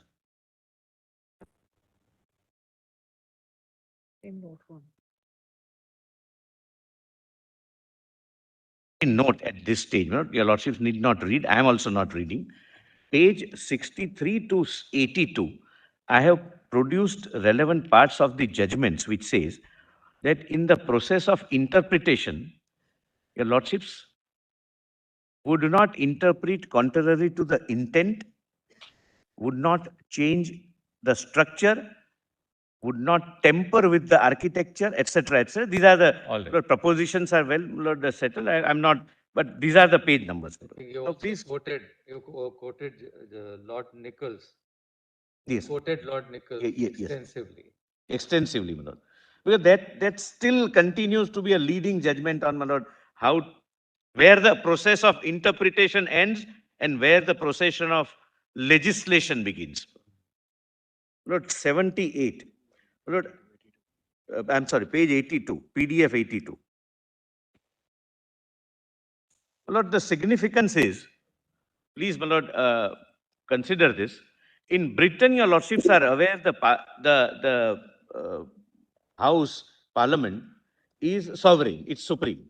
There used to be no judicial review the way we understand it, to declare a provision to be unconstitutional. What they do is non-compatible, incompatible. That's how, my lord. That was introduced, my lord, by way of Human Rights 1998 Act. Gaidan, my lord, in my respectful submission,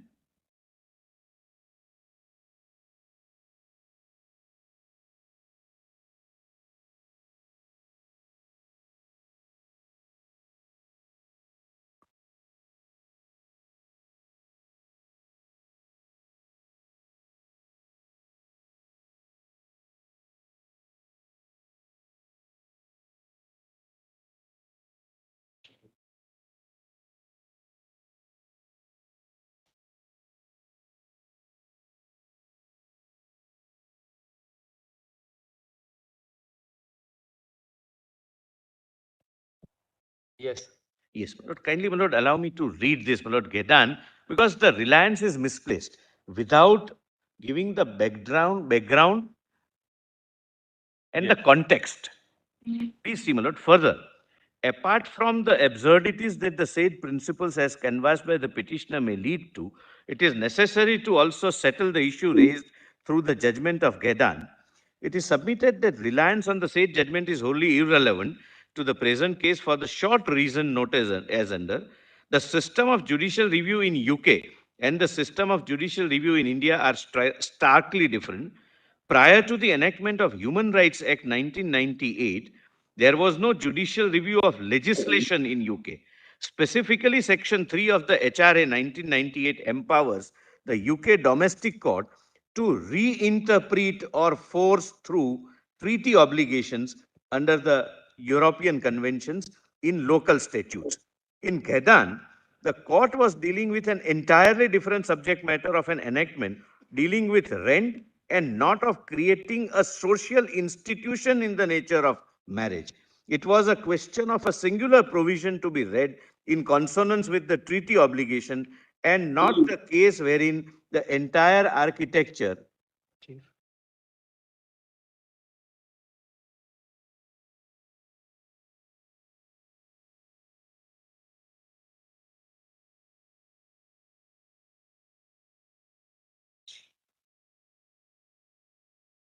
Yes, please go. Lord, Gedan was not dealing with, my lord, an interpretation which affected several multiple statutes. But now see the difference in powers available to the court, my lord, in UK and in India, my lord. A bare perusal of HRA, which for the first time in UK provided something akin to judicial review of legislation, would make it clear that the said legislation and our constitution operate very differently in terms of mode and the result it seeks to achieve. The relevant provision of HRA are as under, my lord, then 1 I can skip, kindly directly come to 3 at page, my lord, 83.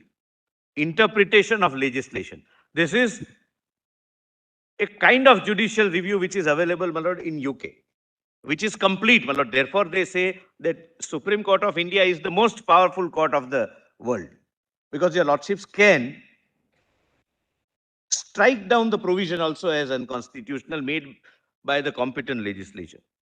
Interpretation of legislation. So far as it is possible to do so, primary legislation and subordinate legislation must be read and given effect in a way which is compatible with the convention rights. But so far as it is possible, it's not a mandate of law. This section applies to primary legislation and subordinate legislation whenever enacted, does not affect the validity, continuing operation, or enforcement of any incompatible primary legislation, and does not affect the validity, continuing operation, or enforcement of any incompatible subordinate legislation if, disregarding any possibility of revocation, primary legislation prevents removal of the incompatibility. You declare it, nothing beyond that. It continues not only on the statute book, it continues to operate also. That, my lord, comes in further sections. Declaration of incompatibility. Subsection 2 applies in any proceedings in which a court determines whether a provision of primary legislation is compatible with a convention right. If the court is satisfied that provision is incompatible with a convention right, it may make a declaration of that incompatibility. Subsection 4 applies in any proceedings in which a court determines whether a provision of subordinate legislation made in exercise of power conferred by primary legislation is compatible with a convention right. If the court is satisfied that the provision is incompatible with a convention right and that, disregarding any possibility of revocation, the primary legislation concerned prevents removal of incompatibility, it may make a declaration of that incompatibility. A declaration of that, this section, under this section, a declaration of incompatibility, please mark, does not affect the validity, continuing operation, or enforcement of the provision in respect of which it is given, and is not binding on the parties to the proceedings in which it is made. It's kind of an advisory jurisdiction. It's, as they say, my lord, jurisdiction to nudge the legislature. And my lord, I have also pointed out that after Gedan, even the courts in Britain have taken, my lord, different view, my lord. Now your lordships may kindly see in Gedan, my lord, para 148, I have quoted Lord Nicholas. In this context, kindly read. My lord, my learned friend said that now after Gedan, whatever you want to read, you can read into the provision and even alter the statute.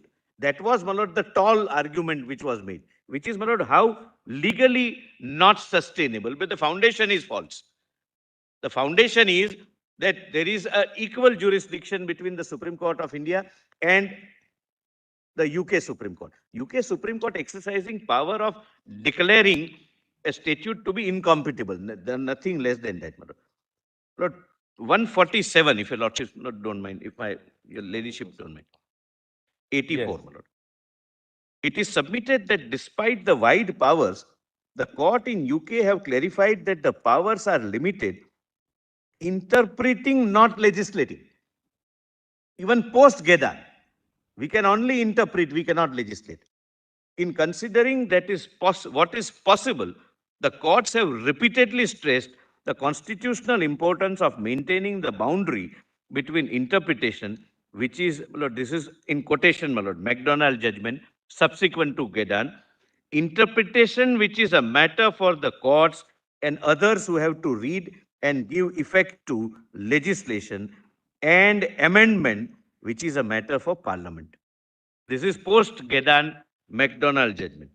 Now, Lord Nicholas in Gedan. Parliament, however, cannot have intended that in discharge of this extended interpretative function, the court should adopt a meaning inconsistent with the fundamental feature of legislation. This was not read before your lordships in Gedan, my lord, by the petitioner. In Rent Act, my lord, the essential feature is not whether the marriage is heterosexual or homosexual. It was rent and the provisions concerning that. That would be to cross the constitutional boundary, section 3(6) to demarcate and preserve. Parliament has retained the right to enact legislation in terms which are not convention compliant. The meaning imported by application of section 3 must be compatible with the underlying thrust of the legislation being construed. Words implied must, in the phrase of my noble and learned friend Lord Roger and Aylesbury, go with the grain of the legislation. My lord, in my respectful submission, this changes the scenario. In Special Marriage Act, grain of the legislation is heterosexual marriage only. Nor can Parliament have intended that Section 3 should require courts to make decisions for which they are not equipped. There may be several ways of making a provision convention compliant, and the choice may involve issues calling for legislative deliberation. Then Lord Reger, my lord, your lordships may, my lords have, my lord Justice, in same, my lord Gedan, my lord concurring. What excludes such provision from the scope of section 3(1) is not any mere matter of linguistic form in which Parliament has chosen to express the obligation. Rather, they are excluded because the entire substance of the provision, what it requires the public authority to do, is incompatible with the convention. The only cure is to change the provision, and that is a matter for Parliament and not for the courts. They, like everyone else, are bound by the provision. Kedan says this, which, my lord, was not assisted with, my lord, by the petitioner to your lordships.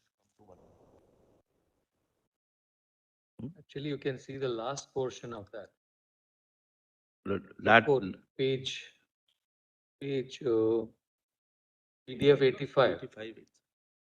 85. Yes, my lord, 80. The last Yes, highlighted. or that is impossible.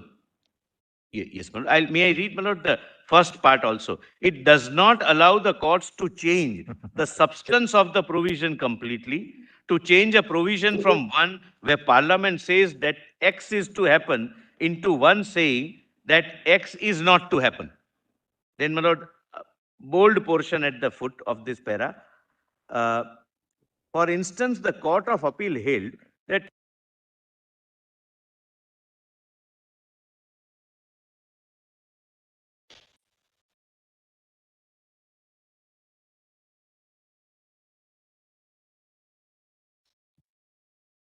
I'm sorry.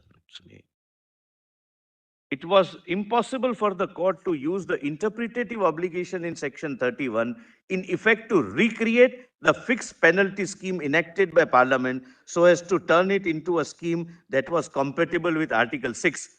As Simon Brown, Lord Justice, observed, it would have involved turning the scheme inside out, something that the court could not do. Only Parliament, not the courts, could create a wholly different scheme so as to provide an acceptable alternative means of immigration control. This is the ratio of Gedan.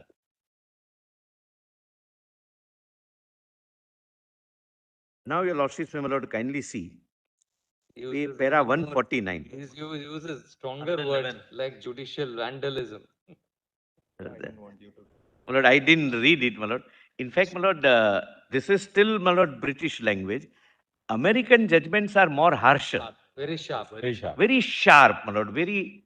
Because they are not always career judges, you see, in the American Supreme Court. They come from public policy backgrounds, from academia. Yes. They use even sarcasm.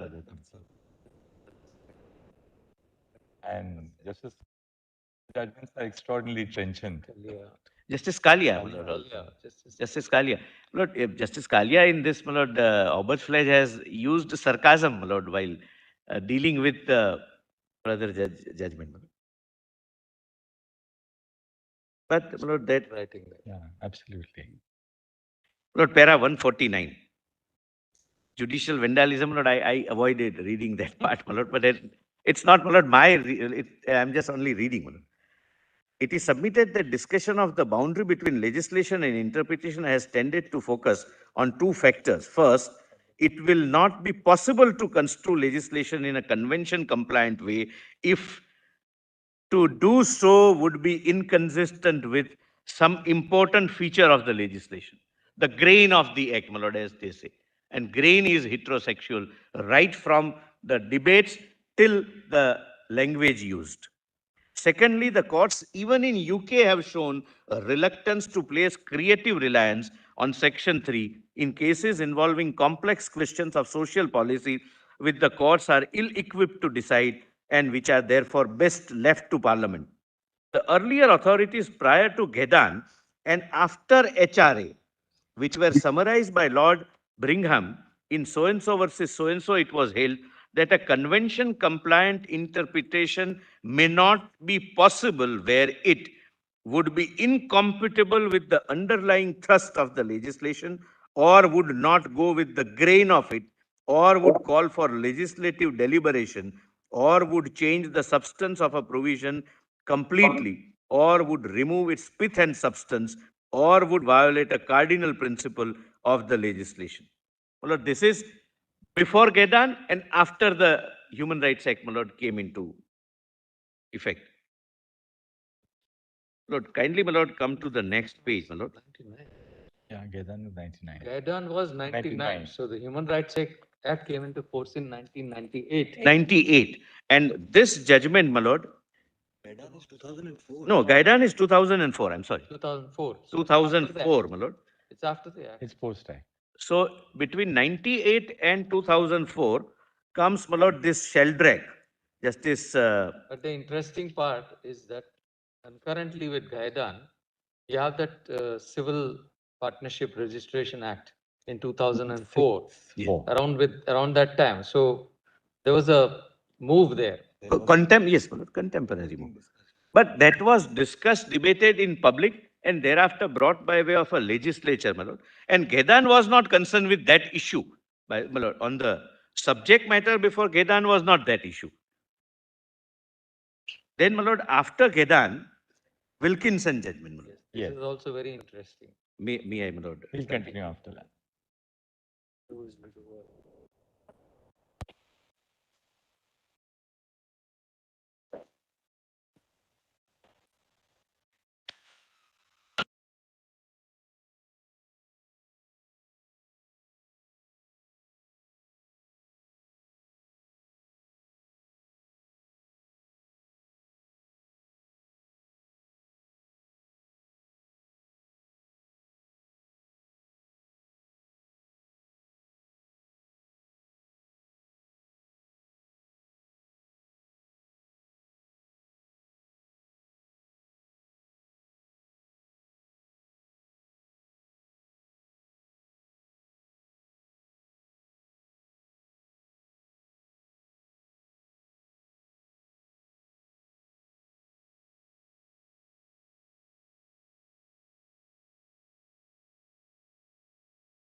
check.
Yes.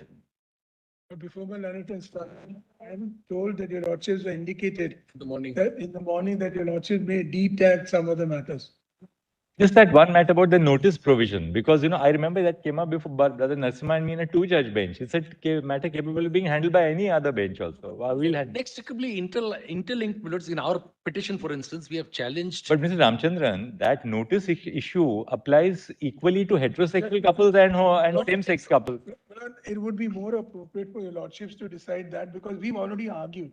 And secondly, we will rejoin, It's eminently reasonable that this issue be decided. They have taken that point. But it's not a five-judge issue. It's a very simple issue of In fact, at the outset, I had pointed out that this is wrongly tagged, if your lordship recollects. As far as our petitions are concerned, minutes, the right to marry, we contained minutes. Your lordship, remember the group which I represented.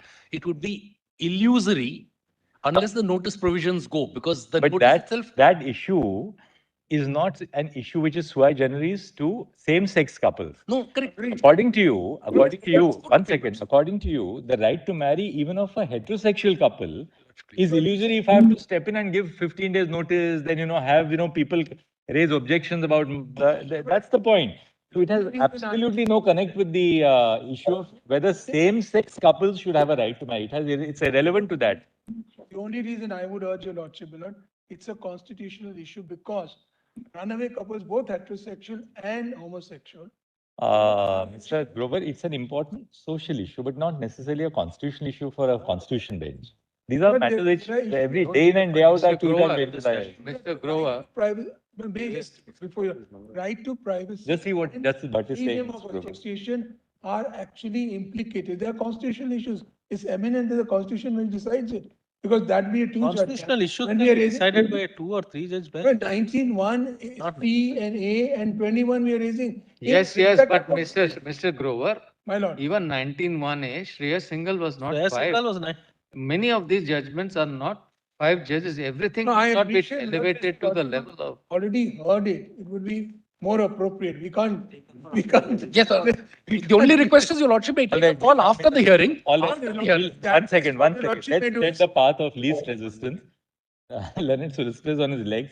Let's complete hearing, Mr. Lordship. And then but we are putting to you what we'll then put to you at the end of it all also. Yes, Mr. Solicitor. Now, Mr. Solicitor, one request. Please wrap up now as quickly as you can. You have covered the issue of legislative amendments, I think, broadly. I mean, now it's a question of us reading your detailed submission. Now, what remains in this limb of your submission? Only I want to complete Gedan and this is over. Which one? Gedan, my lord. Gedan, all right. Gedan, and this is over, my lord. And, my lord, by the end of today, I'll be, my lord, able to assist your lordships with regard to rest of the issues of fundamental rights, my lord, claim, etc. My lord, your lordships were on page. Ideally, if you can wrap up today by 3:30, we'll be able to go home and I will be here till late in the night, evening. My learned brothers can go home and get down to tomorrow's files. I'll my lord, do. Yes. My Because lord, we have all that have ready reason for is such a very strong, good tomorrow. my lord, prima facie strong case that I can do nothing, my lord, about it. It's a very strong reason, my lord. I'll conclude that. My lord, kindly come to page 83, my lord. 87 PDF. Yes. Lord, I was reading Wilkinson, my lord, post Gedan, my lord. And I'll read, my lord, only the highlighted part so that I can skip the rest. Before your lordship, Miss Dinesh Rose raised with leave an entirely new point on behalf of Mr. Wilkinson. She submitted that it was possible to read section 2. Widow and widowers, yes. They said you can't read one into the other. Yes, my lord. Fair enough. I think let's skip this. You've seen that, no? You don't Yes, want my to lord. read Now, that my lord, extract, no? I have quoted the commentary of Bennion, my lord, on the constitutional scheme of British court, my lord, examining in the power of judicial review, if I may use that expression, my lord, because British court, my lord, do not have the power of judicial review. But if your lordships permit, lord, there is one commentary. If your lordships can come to page 90,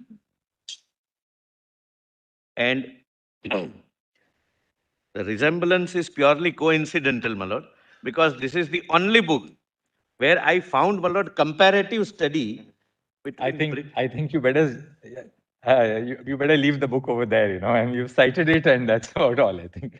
But as a matter of fact, this matter would be the only matter possibly where all three generations are cited. No. on the lighter side. Lord, But you're right, it's the only book on the subject, actually. Yeah, my lord, we genuinely, my lord, tried and find out what is the comparative study if somebody has done between UK system of judicial review and our system of judicial review. Yes. Lord, if your lordship, my lords must have read, my lord, my lords have read it, my lord. What is the point which is being made in that extract which you are saying? You can formulate it as a conceptual point and then Yes, tell. the conceptual point is this, my lord, that even in Britain, where they are something less, my lord, they have the power which is lesser than power to declare something unconstitutional, which is power to declare incompatibility. My lord, to remove incompatibility suggestion, to suggest removal of incompatibility also, even British court, which relies on Gedan, does not permit re-legislation or changing it so materially that it alters the material. The grain or the texture. Grain or the text. The famous Lord may not want you to read, but you can read this part. I think this is very relevant for your purposes. Page PDF page 91, and the last part, you know, the quotation. The major distinction. Where, at the top, page 90. The major, yes, I'm obliged. Lord, I have in fact marked it in red in my, Lord, I'm grateful. The major distinction between three-stage analysis conducted in India and the UK is the point at which courts progress from stage 2 to stage 3. Two factors indicate that stage 2 is prolonged in the UK since courts in the UK have a larger interpretative toolbox at their disposal than their Indian counterparts. First, unlike British courts, which are quite prepared to adopt the technique of reading in to protect statutory provisions, Indian courts, which frequently read down legislation, consider reading in as an illegitimate interpretative technique. It is in the absence of a Section 3 type mandate, Indian courts remain unwilling to adopt this technique on account of the fact that unlike reading down, reading in involves extending the application of a statute to areas beyond parliamentary contemplation. Here, my lord, everyone suggested reading up, not even reading up, reading something into it which was not, my lord, even intended. Now, my lord, I'll come to the second limb of my submissions, my lord. And, my lord, these are the propositions, my lord. You have copies? Therefore, actually, Mr. Solicitor, is very interesting because we have a much wider power of judicial review. Yes. Therefore, our interpretive techniques are somewhat more narrower than they in the UK. Because the court in the UK does not have the power to strike down as we have. Therefore, they they have a wider. The remit is this: under Section 3, they can make it compatible. They can make it compatible with the convention, or declare non-compatible. Both are possible. So those are the only possibility. Yes, or they declare that it is not compatible under Section 6. If they say so, then to make it compatible, it is left to the Parliament. So in that sense, it's a kind of a continuous interface between the two organs. Therefore, my lord, the only last bottom line submission is reliance on Gedan, and specifically the paragraphs relied upon were not relevant. That's the respectful submission. This takes us beyond Gedan. The interpretation here. Yes, my lord. And therefore, the limits of the jurisdiction is narrower. My lord, this is my summary of, my lord, submissions on the constitutional point, my lord.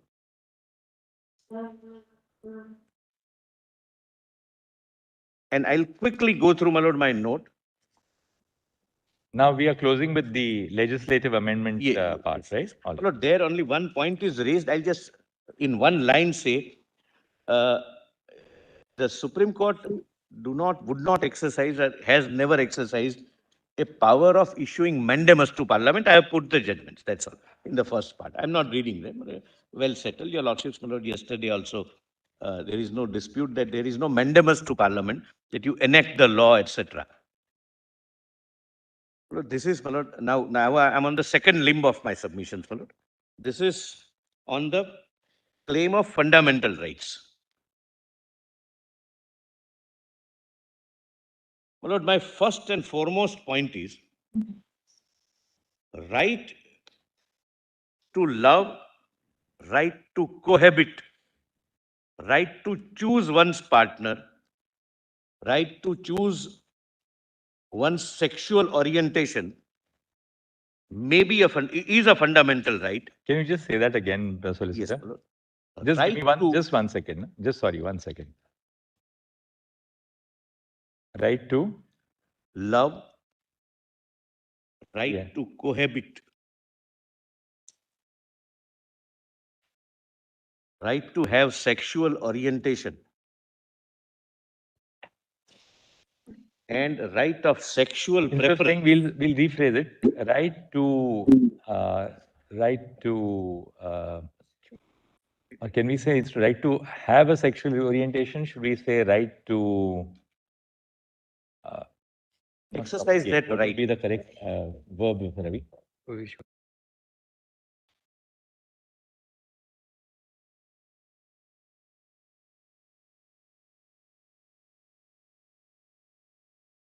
To protect and portray your sexual orientation. Or express. To project. To project. We'll just take it in a slide. It makes no difference to your submission, but to project the sexual orientation. A partner, you say. And choosing a partner is a fundamental right. But there is no fundamental right to seek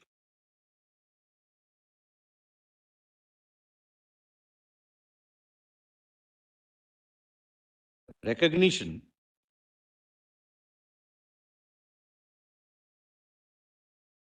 of that relationship as a marriage or in any other name.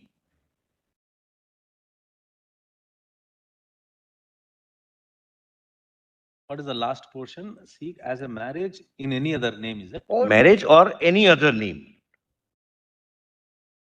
Marriage is, my lord, one institution. In some countries, the institution of civil union, etc., is recognized by law. So, right to be recognized as an institution, be it called by marriage or any other name, by any other name. You're saying all attributes of marriage, if they are there, is not called as a marriage, but something else also is not a right. Not a right. Yes. They can cohabit, they can have their sexual preferences, they can express their sexual preferences depending upon the sexual orientation which they have chosen or they have. And Mr. Solicitor, just to sort of, Sister Hema just told me this, but could we just tighten up your submission by saying when you see there is no fundamental right to seek recognition of that relationship as a marriage or in any other name? Can we recast that by saying to seek legal yes, legal recognition. So Legal recognition. Legal recognition is saying. Yeah, that's right. You may call it by whatever name, or even a marriage. But if you come ask for something from the state based on that relationship, you don't have a right to come and ask. Yes. In other words, actually, Mr. There is no Solicitor, affirmative responsibility of the state to recognize. Suppose a same-sex couple says that, we are inviting a group of 25 friends and we are going to have a marriage ceremony. Our law today, there is no prohibition. No. Right? You also accepted it in the morning Yes, today. that you can have. Fairly, you said that. Well, you can have it. Somebody may have, Have a reception, why not? you will have a reception. Somebody may tie a thali in the south, or somebody may have marriage ceremony. Question is exactly. So, because there is no bar in our law to having any form of ceremony. No. Question is about the Legal recognition is so that whether it will be entitled to legal entitlement. in Gujarat, one lady married herself. I don't know how, but in recently, my lord, few months.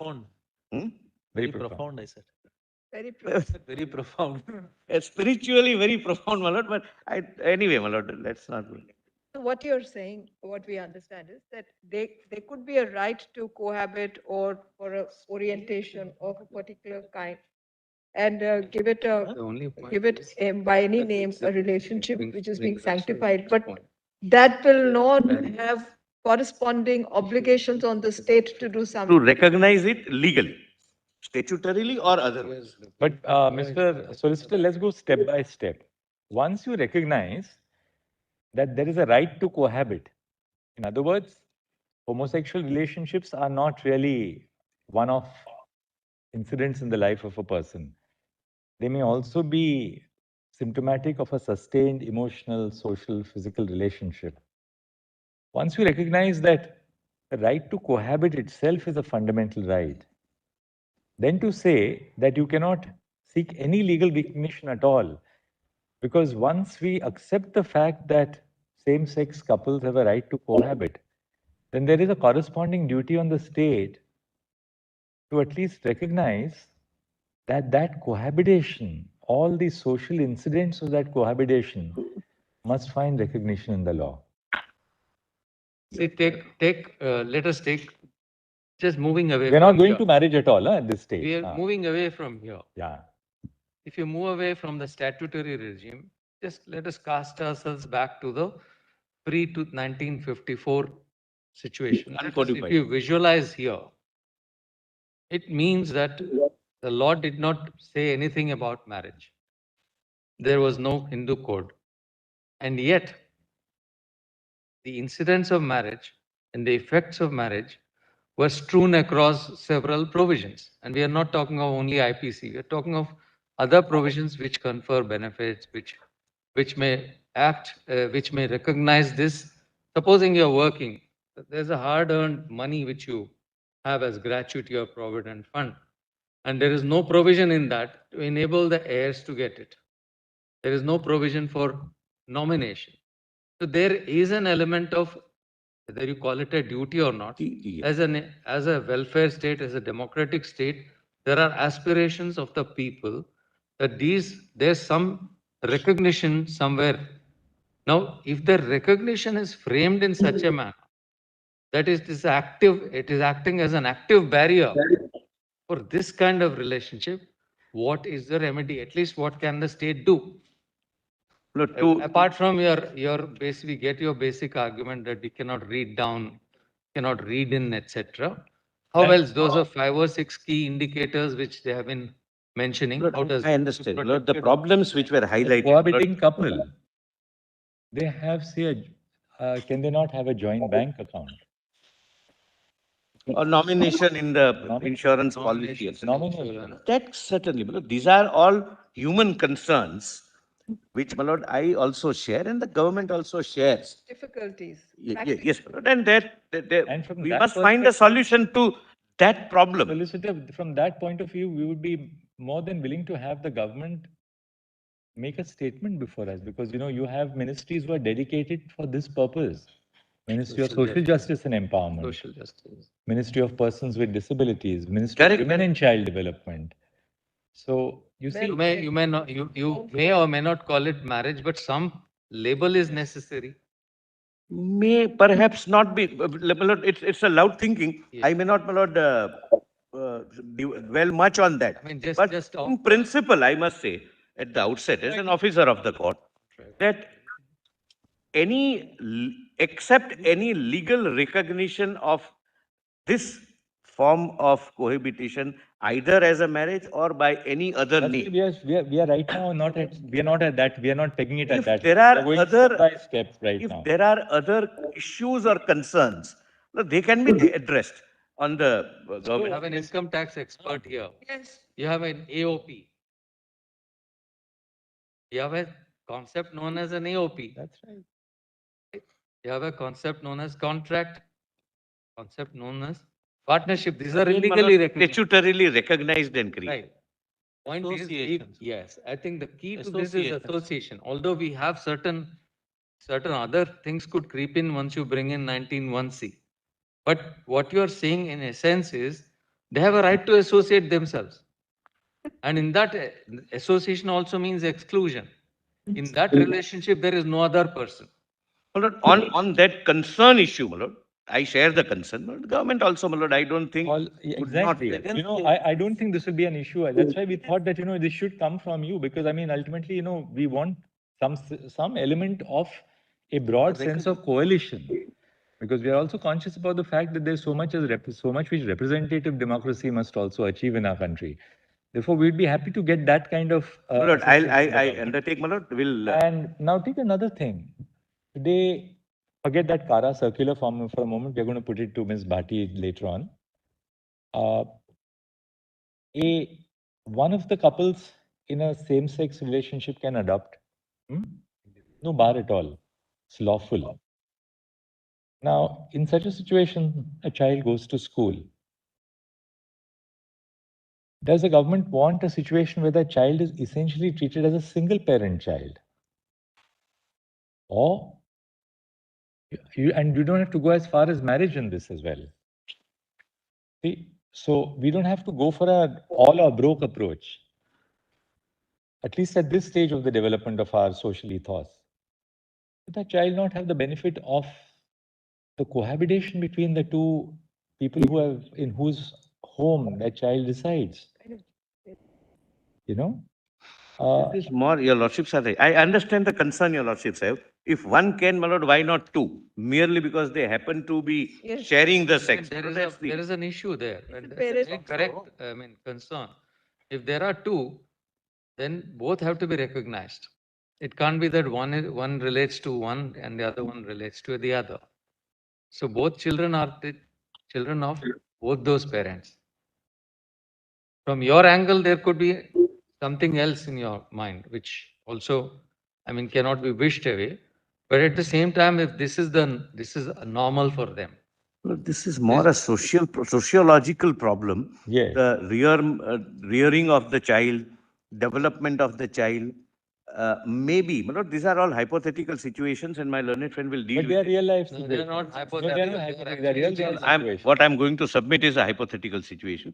Right. That there are studies which show that a single parent child, his growth is different and better than the child who does not see mother and father both.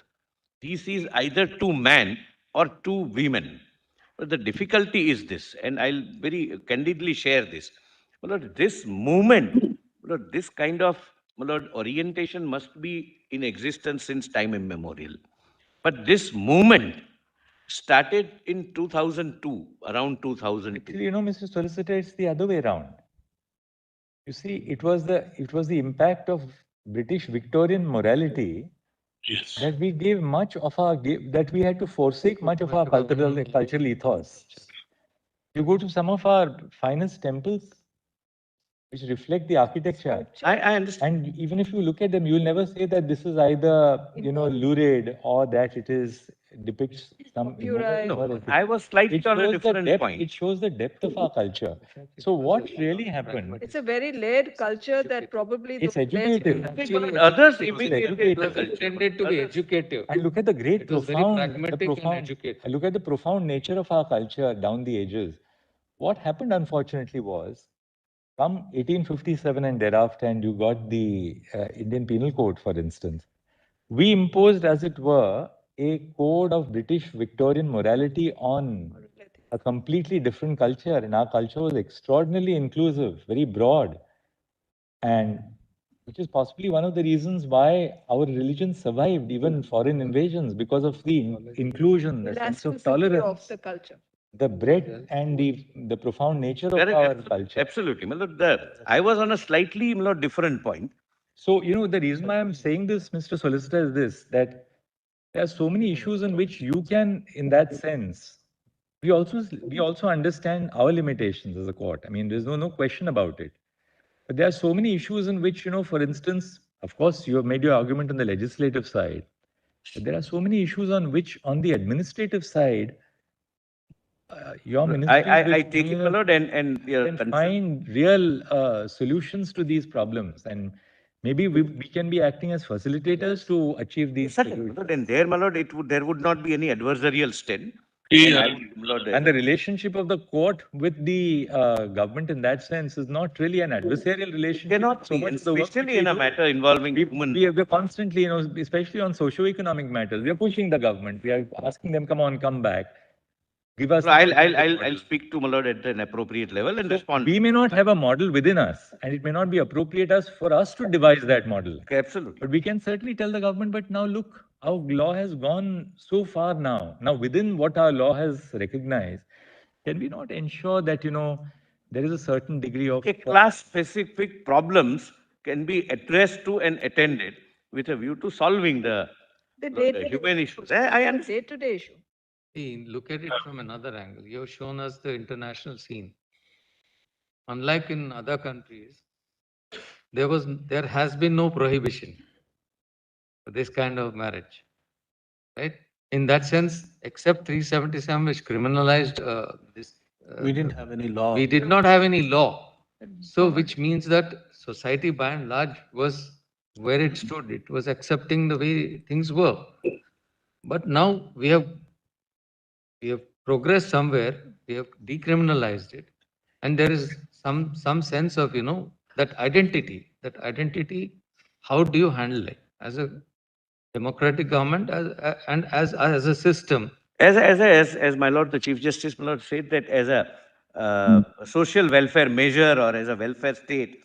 And, you know, Solicitor, look at it this way. Despite the government's stated position on affidavit before us, we have a law as far-reaching as a transgender act. Look, kindly have a look at It's a law of 2019, and look at the vision of that legislation. Look, kindly have a look at it. See, just to supplement what the Chief Justice has said, we had a Vishaka. Vishaka was limited in its application to public sector and the state agencies, and rules were amended. Eventually, that got assimilated, and it's a wider enactment which applies to all establishments. This provided different mechanisms which even the court could not visualize. Then domestic violence was also, the enactment was a result of some movement, sustained campaign, etc. Then came the Transgender Act, which is also, in that sense, this constant collaboration has been happening. Certainly, my lord. On Vishaka, I have separate, my lord, a limb of submissions, because that was a complete vacuum. You're absolutely right. Absolute vacuum. And I tell you, Vishaka was an It easier... was a regulatory mechanism. Another thing, you see, of an admitted fundamental. See, another thing, Vishaka deals with an issue, a social issue, which does not have interlinkages. You have sexual harassment in the workplace. You have models of disciplinary inquiries, which is a part of our jurisprudence. So what we did was we internalized that, created, you know, the sexual gender sensitization committees. Complaint will be heard by the gender sensitization committee, and that person will be dealt with. Okay, so it was a workplace. It was defined by a physical workplace. So it was much easier. The identifiable class, identifiable inhabitation, an identifiable issue. So the So it canvas is- was smaller. Very Therefore, very it was open to the court there to say, as our court said, that in view of CEDAW, pending the creation of legislation, this is what the framework that we will adopt. This case is much more difficult for us to do that because, it's not that, you have just one silo. These are not silos. These are, these have linkages everywhere. It's a consent order, my lord. Succession, adoption, maintenance, everything. So Even domestic violence, there was a felt need. Otherwise, the legislation has gone this far as to recognize live-in relationships, a right to residence. So there can be situations where the live-in relationship, the person in a living relationship who lives for a long time might well get back if she is thrown out. She might get an order for coming back to the same house where both the man and his wife are living. Now, there's a recognition, there's a right to residence and all the other rights, around it. So it's not as if things, are working in their own silos. That too has linkages with family law. Correct, my lord. But my lord, that When we say it will have to, my lord. When we say recognition, shouldn't always mean recognition as marriage. May not. Short. And Mr. Recognition Solicitor, of when you It means Yeah. association, Yes. which should entitle them to certain benefits. You or know, recognition. That's all. Mr. Not to say that once we say that once we have accepted the identity and association of two persons should not automatically mean that their association is actually equated to marriage. Mr. Solicitor, the old Privy Council principle, long cohabitation itself raises the presumption of marriage. Why? Because in the olden times, I mean, I don't think at least in our parental, you're much younger than all of us, but in our parental time, don't look. Where were the Either of us. Where were the marriage For certificate? either of us, that Tell us statement where is were the wrong. marriage certificate? Where were the registration? Mr. Dwivedi just said that he doesn't have a registration. Neither do I. Who had the so therefore we developed the concept of the presumption of marriage out of long cohabitation, and that has something that's a very important principle which we have adopted. So if there is in that sense, we are not going to marriage right now at all. All right, that's not the purpose. But therefore, I think the reason why we are trying to push you to this, and let's be very candid about it also. The reason And why this we are is pushing also the in line government to with- this is because we take your point that look, if the court were to go into the legislative arena, you've made a very powerful argument on that look, you'll be legislating. This is not your remit. This is for Parliament or the state legislatures under entry 5 as we put up front. But short of that, our law has gone so far now. Now, what does the government want to do to ensure that these cohabitatory relationships, if I can call it that, the relationships based on cohabitation, on association, Brother Narasimha says, they must be recognized in terms of creating conditions of security, social welfare, and to ensure by doing that, we also ensure that for the future, that these relationships cease to be ostracized in society. That is transgender sex. I can show, my lord, the entire scheme. Solicitor, I would like to pose a question. See, with the decriminalization which took place, yes, obviously this was indirectly a recognition that such a status can prevail. Once such a status can prevail, logically, I would think that different social ministries would have possibly, I don't know, would like to know, gone into a study of how to tackle these very other problems which would arise from a continuation of such status. After all, when you say living in relationship, that's also not given any other sanctity, but the social legislation took into account that aspect. So when you talk about a homosexual relationship and people staying and decriminalization, coming out of the closet, the next question would have been, how will different legislation areas where interest would be involved of two people or more than two people, like the adoption case Chief Justice talked about, would have logically, to my mind, given a thought in the ministries to think about it. Has such a thought process prevailed? Because at a cost of repetition, agreeing with the chief, feel that this is, let's not transpose the Victorian philosophy as our original civilizational philosophy. That would certainly be difficult to accept. So you may also check up whether any thought process has been worked out in the concerned ministries dealing with such aspects, or any thought process has been given to it in the last 5 years. Yes, but, well, once it has fallen from your lordships, it's my duty. I'll point out and I'll, my lord, find out and respond. But, my lord, in my submission, my lord, in my understanding. We'll request you on this to assist us in a non-adversarial way. And my lord? I will request you to assist us in a non-adversarial way on this. Yes, yes. Yeah. Lord, the elimination of the problems which were faced by them, Lord, regarding, my lord, as pointed out, my lord, nomination. The human angle. A human angle. That, Lord, anything, and my lord, but your lordship's decriminalization would not, my lord, be understood and has not been understood by the government also as a recognition of any status. Apropos, my lord justice calls, my lord, query that your lordship decriminalized a particular activity which was till then an offense, but that did not give any status to the relationship. No, it recognized the existence of this situation. It recognizes that it's no more a criminal activity, it's an existence of a relationship, existence of a situation. And that can continue. There is no prohibition against that continuance of the activity. When we say that a live-in relationship... There are large number, I'm sorry. No, a live-in relationship also, in a sense, falls in that category where, will you say that there may not be any marriage, may not be recognition, but certain obligations would follow. Similarly, gay people living together may not be married, decriminalized, open. Such situation would prevail where problems are bound to arise in different aspects of legislation or social requirements. Yes, Lord. That's what I wanted to know. Considering the social requirement, like examples given, whether of bank accounts, of adoption, of so many other things, the inconsistency which would come in when such people come out into the open, is an aspect I thought maybe the government had thought about it, something about it. Yes, I'll find out and respond. Assuming they haven't. But Lord, I make it clear that I would not assist the Honorable Court qua, yes. Lord, so far as possible and legally permissible, the removal of the problems they are facing. Barriers, actually. Not, yes, Lord, not, and somewhere, some semantics have to be without any legal or statutory recognition. Solicitor, one caveat is necessary.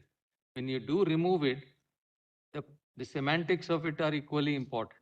How do you treat them? Yes, yes. You may or may not call them spouse, but nowadays there's a more neutral word there. The neutral word is partner. That's a partner is a very neutral word which is being used. That's in currency now. So which is the appropriate terminology you would like to use? Those also have to be, otherwise it might be counterproductive. There may be nothing. Yes. Well, the concern is that you may not want to confer a particular status. Recognition.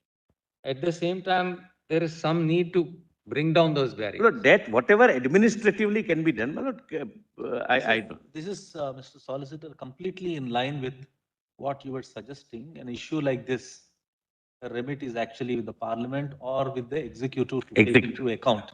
So therefore, we were putting it to you only. Certainly, my lord, and I can assure your lordships, my stand would on this not be adversarial. And my lord, I'll talk to the government, and my lord, whatever best on those human issues, my lord, can be done. My lord, we are not that way, my lord, adversarial in that sense.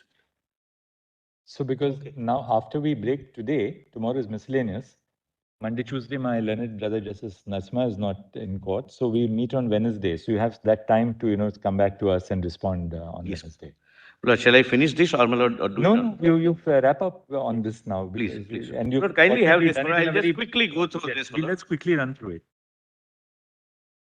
There is no fundamental right to get all types of social relationships like marriage recognized and registered. There is no fundamental right. Well, that's the thirst and respectful, Lord, very emphatic submission on my part. Then Article 14 argument, Lord, while challenging the Special Marriage Act, they say the Special Marriage Act is violative of Article 14, to which I say, Article 14 applies when government has created a mechanism for different classes, though they are same or vice versa, which is not the case here. Or act has no nexus with the object it seeks to achieve. These are the two ground, my lord, for Article 14, my lord. We may call it arbitrariness, we may call it by any other name, but broad categories are this. My lord, here the Special Marriage Act is only for heterosexuals. And that's what, my lord, the debate also clearly show, and the language and architecture also clearly show. Yes. And the object is intra-faith and interfaith, intercaste marriage. And it seeks to achieve that, my lord, and there is no provision contrary to that. So, when you want recognition of a particular class of people in a particular class of relationship, it cannot be said that the other class legislation is violative of Article 14. Well, that's the submission. Now, petitioner want a new class to be created. I have already made submissions for an entirely new object, which was never conceived at the time of, my lord, enactment. Now, my lord, there is no positive obligation on the state to recognize every social or personal relationship. There are a large number of relationships in the society. All need not be recognized. As a matter of fact, Lord, this is something very, very crucial. The state should be very slow in recognizing the relationship, because state is entering into the arena of socio-personal relationships.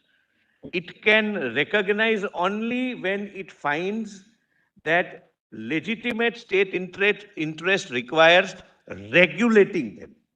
And you can regulate only if you recognize them.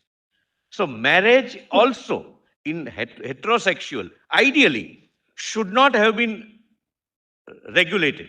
But the society felt that you can't permit people to marry at any age. You can't permit people to marry as many times as they want. You can't people to stay together for 10 years and without reason part ways. Yes. You can't stay together for 10 years and part ways. And therefore, marriage was recognized with a clear legislative policy that it would be heterosexual, and regulation followed. So, my lord, the point is that there is no obligation for the state to recognize each and every social relationship. Yes. Then, choice of a sexual partner is a fundamental right. Right to get legal recognition of such partnership is not a fundamental.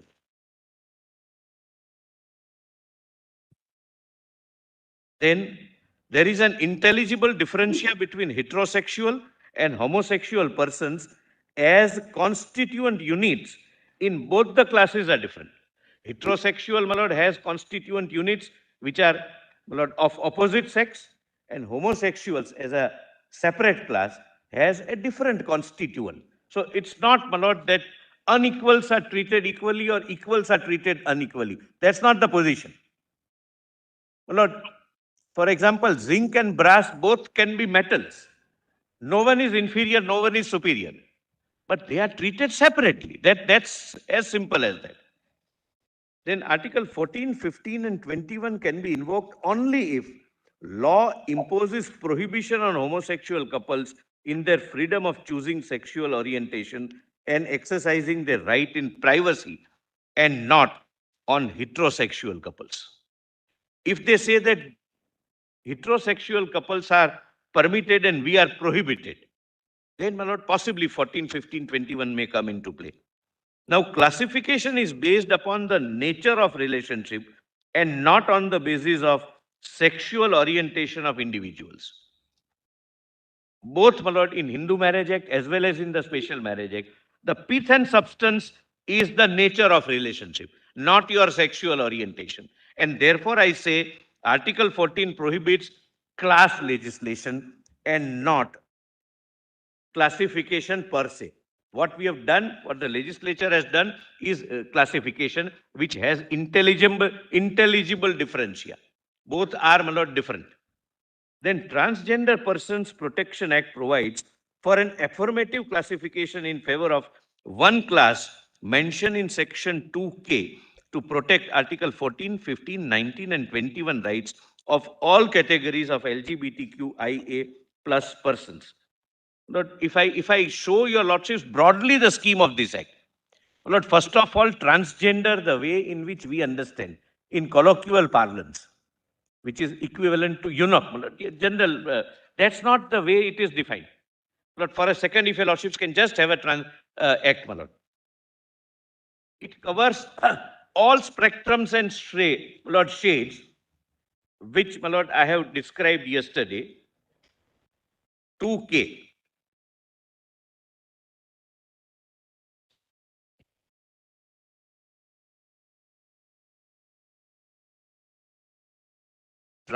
Does your lordship get 2K? Please see, my lord, widely worded, and I'll just read, my lord, the headings of the section. Transgender person means a person whose gender does not match with the gender assigned to that person at birth. This is the conventional, traditional understanding. This is the first part, and then the second part is the inclusive part. Yes, my lord. And includes, it widens the scope, trans man or trans woman, within bracket, whether or not such person has undergone sex reassignment surgery or hormone therapy or laser therapy or such other therapy. Natural as well as artificial, both. Person with intersex variations. Gender queer and person having such socio-cultural identities as Kinnar, Hijras. That is again, Lord, the conventional understanding of the term transgender. In between, my lord, every other spectrum is created, and Lord, gender queer and person with intersex variations include all categories. And just have a look at, my lord, prohibition against discrimination. But, Mr. Solicitor, everybody who is an L or a G, the lesbian or the gay community, they're not transgenders. They would be gender queer. No. Lord, No, Mr. Solicitor. Somebody who is gay is not a person whose gender varies from what is assigned at birth. Yes. Their gender is exactly what is assigned at birth. He is a man. He is a man, my lord. Born a man and continues to be a man. Born a woman and continues to be a woman. So they're not transgenders, therefore. Lord, even bisexuals are not. Undertaking can be given, we can give an undertaking with that effect. क्या बोला, sir? Don't correct, Mr. Solicitor. What did Mr. Kripal say? I am not disputing. I am not disputing that.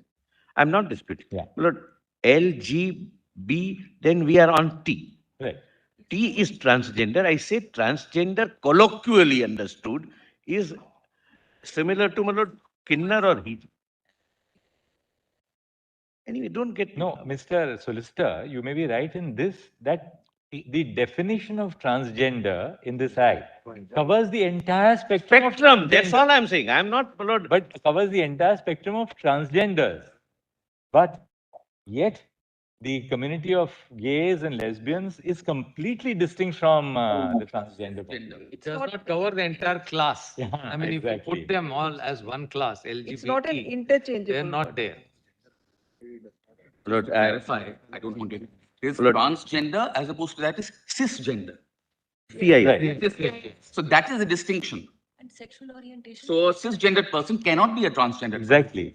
And sexual orientation. Lord, the definition is this, my lord. Definition is this. Of course, this question doesn't fall for consideration, but definition I'll just read, my lord. Gender queer, denoting or relating to a person whose gender identity does not correspond to the conventional binary gender distinctions. Anything outside male, female, or male, female, but having a different feeling than what he is assigned. That's how I have understood. My lord, I may be wrong, I may be right. My lord, I don't claim to be an expert on this subject, my lord. But this is a very widely worded subject. This gender means the gender which...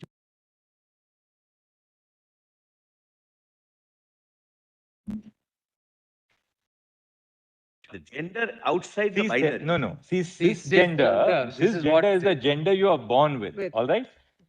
The gender which you are assigned Assigned at by birth. birth. Now, I'm not talking of the entirety. There may be some variations. We're not talking of exceptions, aberrations, not aberrations, sorry, but some exceptions and variations. As a principle, lesbians belong to the cisgender category because there's no variation between the gender with which they were Their born. feeling maybe is different. There's no reassignment, or there's no question of assuming a different gender later.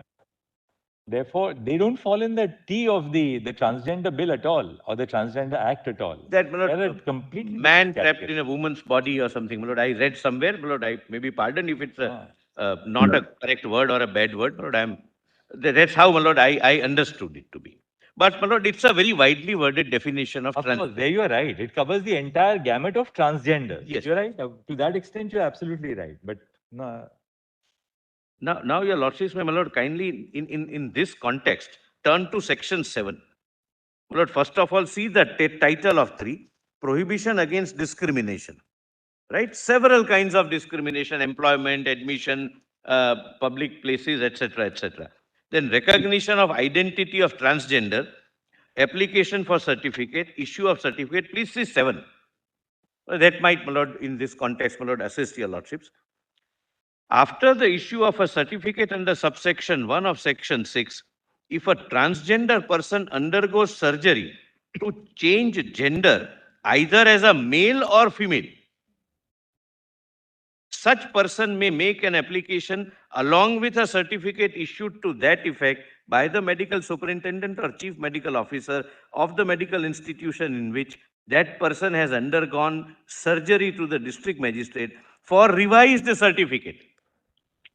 He can undergo a surgery and male becomes female, female becomes male. That obviously, my lord, based upon genitals. And thereafter, my lord, the first certificates is now provided to be changed as per the provisions under section 7. He gets a new certificate as per his new gender identity.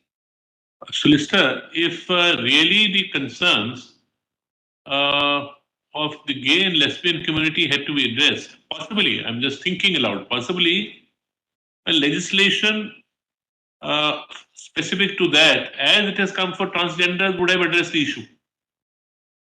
But it can't, those concerns will not be addressed in the Transgender Persons Act. That is the only problem. My lord, the stigma essentially, my lord, historically and socially is with regard to transgenders. My lord, there are several persons who belong to either G or L in, my lord, LGBTQ. But they are not, my lord, that way stigmatized or getting any problem with the... You're very badly stigmatized. Yes, stigmatized. In fact, the parliamentary debates on the 1954 Act itself shows, that there was a considerable degree of social stigma attached to it. Or even the not LGBT... comparable to transgenders. No, you see, if it is known, why is it that people were not coming out apart from 377? There was a social Again, my lord, we are entering into a debate which possibly this forum is not meant for. Your lordship needs assistance, my lord. What is what? This is arising from what you said. It is arising from the fact that the parliament did take a good and a long step ahead in legislating on this aspect. Correct. Having legislated on this aspect, what we had put to you was, at least I put to you was, that possibly the addressing of the concerns of the gay and lesbian community similarly could have been only through a legislation which dealt with these, what you call...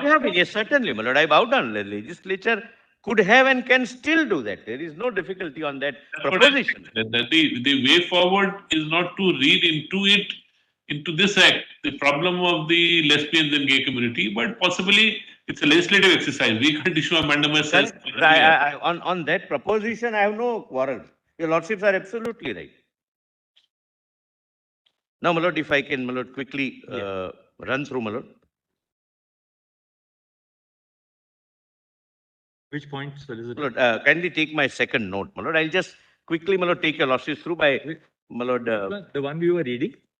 The second note, my lord, which is filed yesterday. Yesterday. Acha, kal wala. You Note filed it 2. yesterday. Filed yesterday. Oh, note 2, which was filed yesterday. I thought. Which begins with the observations of other constitutional courts. Is that the one? Yes. My lord, I have quoted, Yes. Lord, the minority view. My lord, when I say minority, it's 5-1 razor thin minority, but 5-4. I have quoted, my lord, from the minority view. A little harsh, my lord, but on merits as well as on the jurisdiction. Yes. My lord, I wish I can read to your lordships that, my lord, but my lord, if time permits, on the next occasion, but otherwise, Chief Justice's, my lord, dissent is beautiful. Little harsh, my lord, that's the way American judgments are written, but on merits also, and even on the question whether court can do it or legislature can do it. My lord, please come to page 10 directly. My lord, I'm sorry, 13, PDF page 13.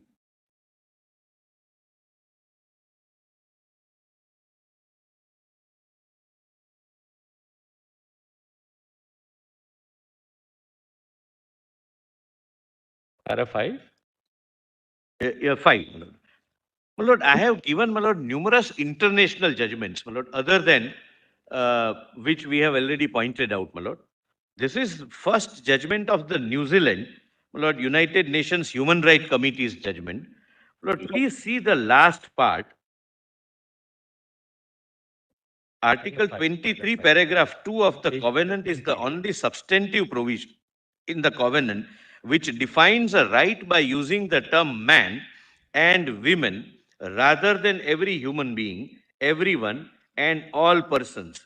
Use of the term man and women rather than general terms used elsewhere in part 3 of the covenant has been consistently and uniformly understood as indicating that the treaty obligation of state parties stemming from Article 23, para 2 of the covenant is to recognize as marriage only the union between a man and a woman wishing to marry each other.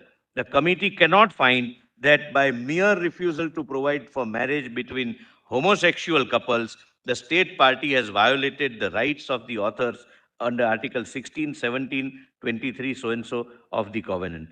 My lord, then is the Thailand. But So just in the please- last sentence also, it may be noted that there are other opinions of the HCC taking a different view on the issue. Yes, I have said so. I have said so. And we have cited and we have placed also. Yes. Well, whatever is there, my lord, we have not Right. been selective, my lord, I can assure you. Lord. Yes. Then Thailand. It upheld section, Thailand court, my lord, upheld section so-and-so of the Civil and Commercial Code, which permitted marriage only between a man and a woman. It held this was in accordance with the state of nature and Thai custom. It is further held that sex means biological characteristics. The court noted that purpose of marriage was to create a family and that marriage between people with gender diversity would not be able to create the same bond as a traditional marriage. The court noted such persons were deserving of general protection but under special marriage laws. The court held that the equality guarantee in the Thai constitution applied to persons with equal characteristics, but people with different essential characteristics would have to be treated differently. Then, my lord, Panama is a beautiful judgment. I have only quoted a part. My lord, it's again, my lord, translated. So, my lord, translation is Google translation. Generally not wrong, maybe a little inaccurate here or there. The Supreme Court of Justice 2023 rejected the right of same-sex marriage, holding that Panamanian laws conceived of marriage as a bond between a man and a woman, and the same could not be judicially rewritten by the courts. Although the petitioners relied on a decision of the Inter-American Court of Human Rights to claim that recognition of same-sex marriage was an obligation, the Supreme Court held that the court could not adopt an international law interpretation which was conflict with the country's internal law, and that any such addition or expansion of the right must be done with the consent of the state expressed through the concerned agency, in this case, the legislature. The court further held that since the right to marriage is in Panamanian law was based upon the idea of one man and one woman, the right to equal marriage could not be claimed as a fundamental right. Then your lordships can, my lord, skip. my lord, the Peru, Poland, Philippines,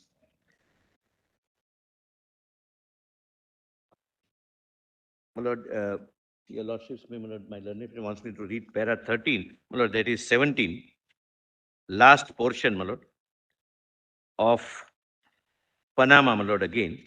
He thus concludes, your lordship gets, my lord. He thus concludes that the state can prioritize one union over other, taking into account the value it assigns to it. Thus, the preference of the state for the matrimonial union over the homosexual union has reasonable grounds that legally justify it and prevent the distinction from being qualified as discriminatory. Then, my lord, on the next page, last part, my lord,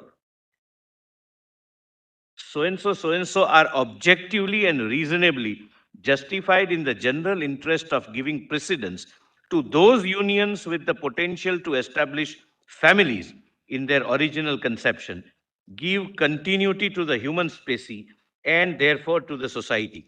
The difference in treatment, which is not discrimination in the pejorative sense of the word, is based on the immanent purpose of the classical marriage institution, etc. Then Poland and Philippines, my lord, your lordships can skip. My lord, I have argued, my lord, substantially, my lord, I have given, my lord, the gist of Article 14 argument, my lord, at page 18. I am not, my lord, reading it. In my lord, summary of submissions, I have given that, my lord. My lord, there is one judgment which I would wish your lordships, my lord, to read. That is Special Courts Bill. It's a 7-judge bench judgment, my lord. That is on classification and, my lord, 79. 79. 70. Well, your lordships have seen it, but I don't. My lord, I have quoted the relevant part for your lordships The immediately. principles are formulated. After Dalmia, this was the This is the judge. Yeah, lordships, my lord, I'm grateful, my lord. I'm absolutely, my lord, grateful. Then, my lord, page 29.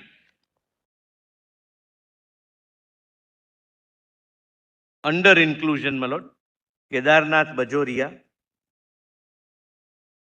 Yeah.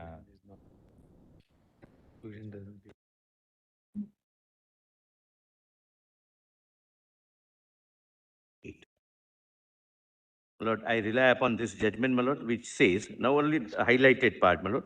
Now it is well settled that equal protection of laws guaranteed by Article 14 does not mean that all laws must be general in character and universal in application, and that the state is no longer to have the power of distinguishing and classifying persons or things for the purpose of legislation. There is a 5-judge bench, but the last 4 lines at page 29. Article 14 does not insist that legislative classification should be scientifically perfect or logically complete. And we cannot accept the suggestion that the classification made in the Act is based on no intelligible principle and is therefore arbitrary. Economic regulation. different scrutinies when it comes to this also. Different, I'm sorry. See, like Scrutinies, yes. scrutiny, because we don't use that sliding scale as a principle, but when it comes to fundamental rights, it's a closer scrutiny. Whereas when it goes to economic, Threshold is high. so intermediate is somewhat like, say, beneficial social legislation, social welfare. Economic is as hands-off as possible. Lochner and my lord, down the line. Our But own, our own. Your lordship says, my lord, I Because understand. 14 But the comes to- difficulty is, my lord, your lordships are examining the validity of Special Marriage Act. Even if that is held to be unconstitutional, my lord, no relief can be granted. That will be the threshold, my lord, at which your lordship would test the. No, then you go only by the classification theory, whether this left out clause is part of that clause. Correct. If Then they are. go back to that first. Yes, my lord.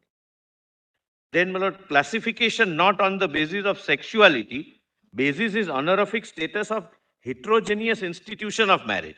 It should be heterosexual.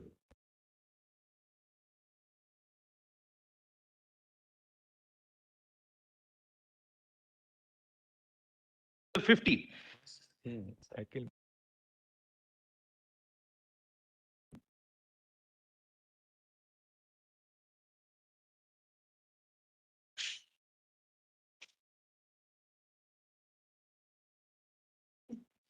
Yes. Article 15, that classification is not based on sex. Classification is based on the marriage as an institution. So there is no violation of Article 15. But the exclusion is based on sexual orientation. That's the argument. Yes, yes, but there is a reasonable basis. There is a reasonable basis. My Lord, exclusion per se is not impermissible. Exclusion must have some logical, intelligible differential. My Lord, if suppose... Again, your argument perhaps can be seen from this angle. Yes. Supposing there were no statutes. Supposing there were no Hindu Marriage Act, there were no Special Marriage Act, there was no enabling legislation at all. The institution of marriage exists. That institution of marriage has grown up from whatever social roots, that has only this model. Yes. Now, where is and then if that is recognized by law, and not in the sense that you encode a rule, but you recognize that and provide for that, can there be exclusion? Can there be It's non-inclusion, not exclusion, my Lord. I would respectfully urge this is the difference. Non-inclusion for a good justifiable reason. Exclusion, my Lord, necessarily mean something which ought to have been included but excluded. This is a separate class by itself.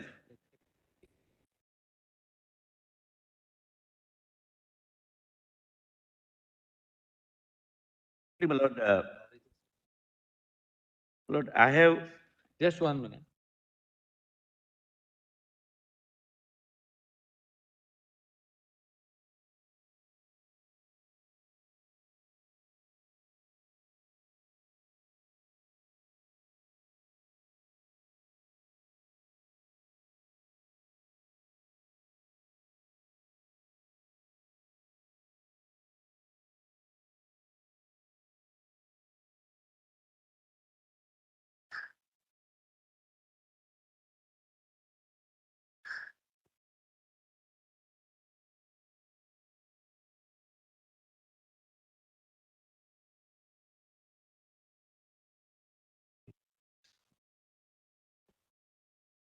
Page 30, Lord, I have said, my Lord, I have quoted from an article, and I'm sure there must be articles taking a contrary position. I must, my Lord, be candid with your Lordships. The articles, my Lord, are on this side and that side both. But one's theory, my Lord, is that, of course, being born gay or lesbian is innate, or it's by birth, but it is also an acquired quality in many cases.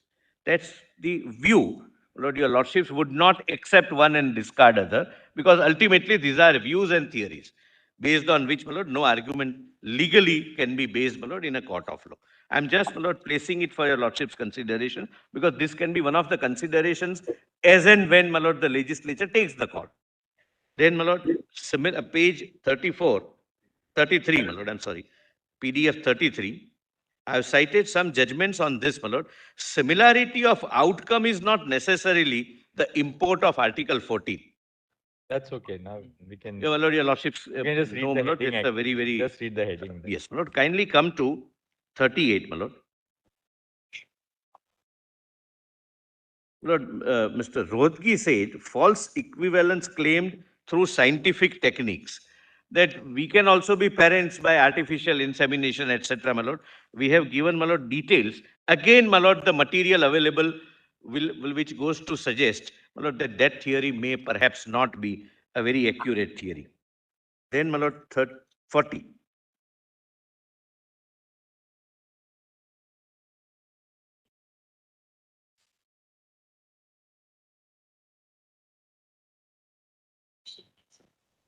Lord, personal liberty. Lord, I have said that personal liberty is protected. For personal liberty, marriage is not a sine qua non. That's my first point, my Lord. Article 21, right to life. The derivative right is to cohabit. Right to life per se, verbatim doesn't include right to cohabit. There are certain derivative rights your Lordships have read. Right to education, right to shelter, right to dignity, etc. So this is one of the derivative rights.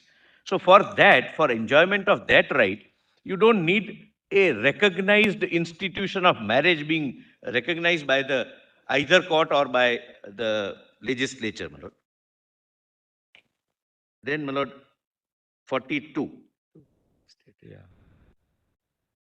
Lord, legitimate state interest of ideal mode of child rearing. Lord, this is the reason why the state prefers, and throughout the world, almost every country, how many total countries? Out of 194 countries in the United Nations, your lordships have seen few of the countries which have legitimized or legalized this. And this has remained the core of their decision making. And my lord,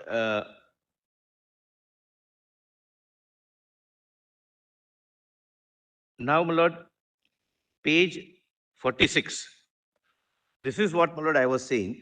Lack of data to establish equivalence with biological heterosexual. My lord, kindly allow me to, my lord, correct this, not heterogeneous, heterosexual upbringing. Now, what has happened is, Lord, this movement started somewhere 20, 30 years ago. So we don't have, my lord, any data. The first or second generation are there. So what is the effect on the children? Very few may have adopted the children. There is no, Lord, reliable data. Data is both sides, but they lack the very basic foundational facts to arrive at conclusions. So, my lord, right now, it would be, my lord, hazardous to make any guesswork on that. My lord, that's the point. And, my lord, essentially, articles, my lord, I will not trouble your lordships with. Now, PDF 52.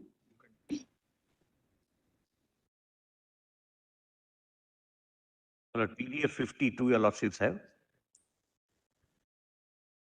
Substantive due process. My lord, I need not labor much on this point for the simple reason that, my lord, the Chief Justice of India has, my lord, at page 62. 60, sorry, my lord, 60. PDF 60. Discussed everything and summarized everything in para 296 of Puttuswamy judgment, 9 judges. 62, my lord. Sorry. PDF, I'm sorry. No, PDF 62. 60, my lord, I'm sorry. 60. My lord, this is on the substantive due process. I have cited the case law and ultimately what is the view of our court, my lord, by my lord Chief Justice, my lord, in para 296, which I have quoted at 57. Then, my lord, Article 19, right? Freedom of expression. My lord, expression of love, expression of compassion, expression of concern doesn't need an institutionally recognized form. A friendship is an expression.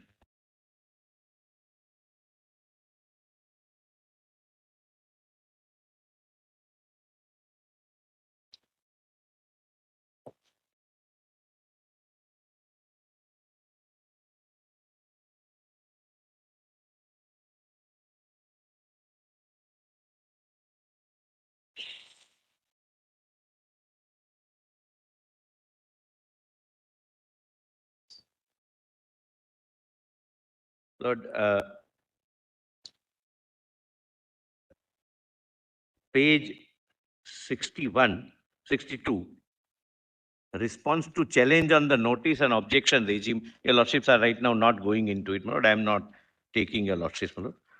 65 onwards, my lord. 65 to, I have given the international position, my lord, till 73. My lord, what the proposition is this, that judicial precedents of other jurisdictions cannot be blindly relied upon because the fact situation, the societal ethos, cultural values, various other factors, historical facts, the jurisprudence of every nation is different, my lord. So that's what, my lord, I have given the judgments, my lord. Then, my lord, 73, inapplicability of international treaties. My lord, they relied upon some international treaties to seek a writ, my lord. Lord, there only one judgment, my Lord, I respectfully place reliance, and that's my last point, my Lord. I my Lord, conclude at 3:30, my Lord. And if need be, my Lord, I'll have some time on Wednesday, my Lord, if... GVK. Gramophone, my Lord, yes.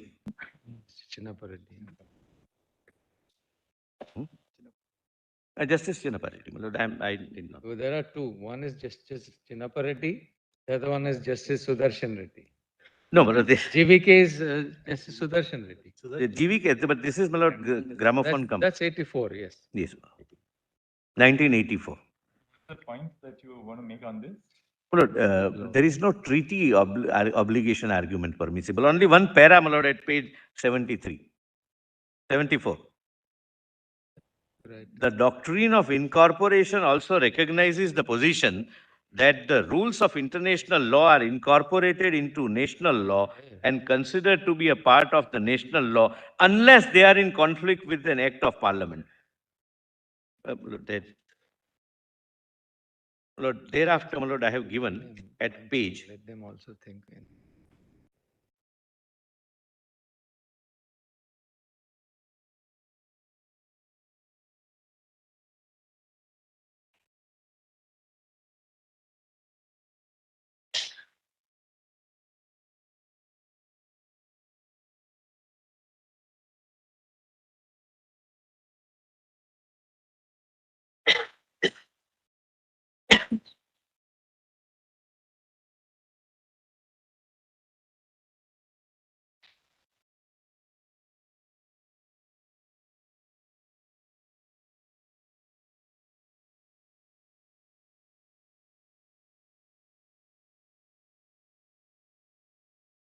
Miscellaneous.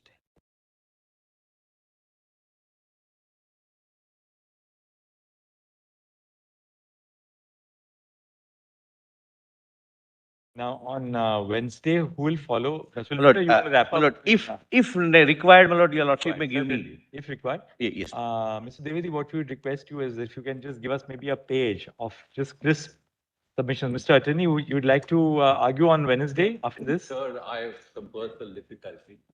I will not be here. Then, Lordship, for the next hearing, then I will. Then you can start. Monday I'll circulate. Just maybe a page or 2 pages, crisp bullet point, because then we know, what is the line that you are going to be taking, on which aspect are you going to argue, Mr. Dwivedi? Lords, I'll just touch upon the act and the separation of powers a bit, Lords. And then, Lords, address on this claim of equality of status, Lords, which the other side is claiming, Lord, with the heterosexuals. And some feature of the statute also, Lord, the Special Marriage Act, Lord. All right. So... Fair enough. And after Mr. Then Mr. Datar will argue, or? Datar is appearing for Gujarat, my Lord, so he will... No, he's not for Gujarat. Gujarat, my learned friend appears, my Lord. Manisha is there for Gujarat. So she'll be appearing for Gujarat. So after you, Mr. Datar will argue.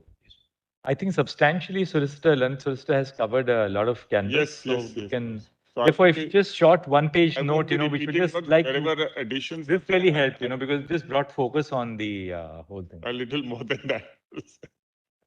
All right. So we resume on Wednesday. Thank you. By the way, have a look at the 242nd report of the Law Commission. Learned Attorney was a member of the 242nd. There was a report on the matrimonial alliances, freedom of matrimonial alliances. Attorney, am I right that you were a member of the Law Commission then? Yes, I've seen that. I was a member. And Annexure 1 is the bill which you had prepared for freedom of... There's no estoppel against the attorney, but it was very interesting. अच्छा लिखा है वो report में अभी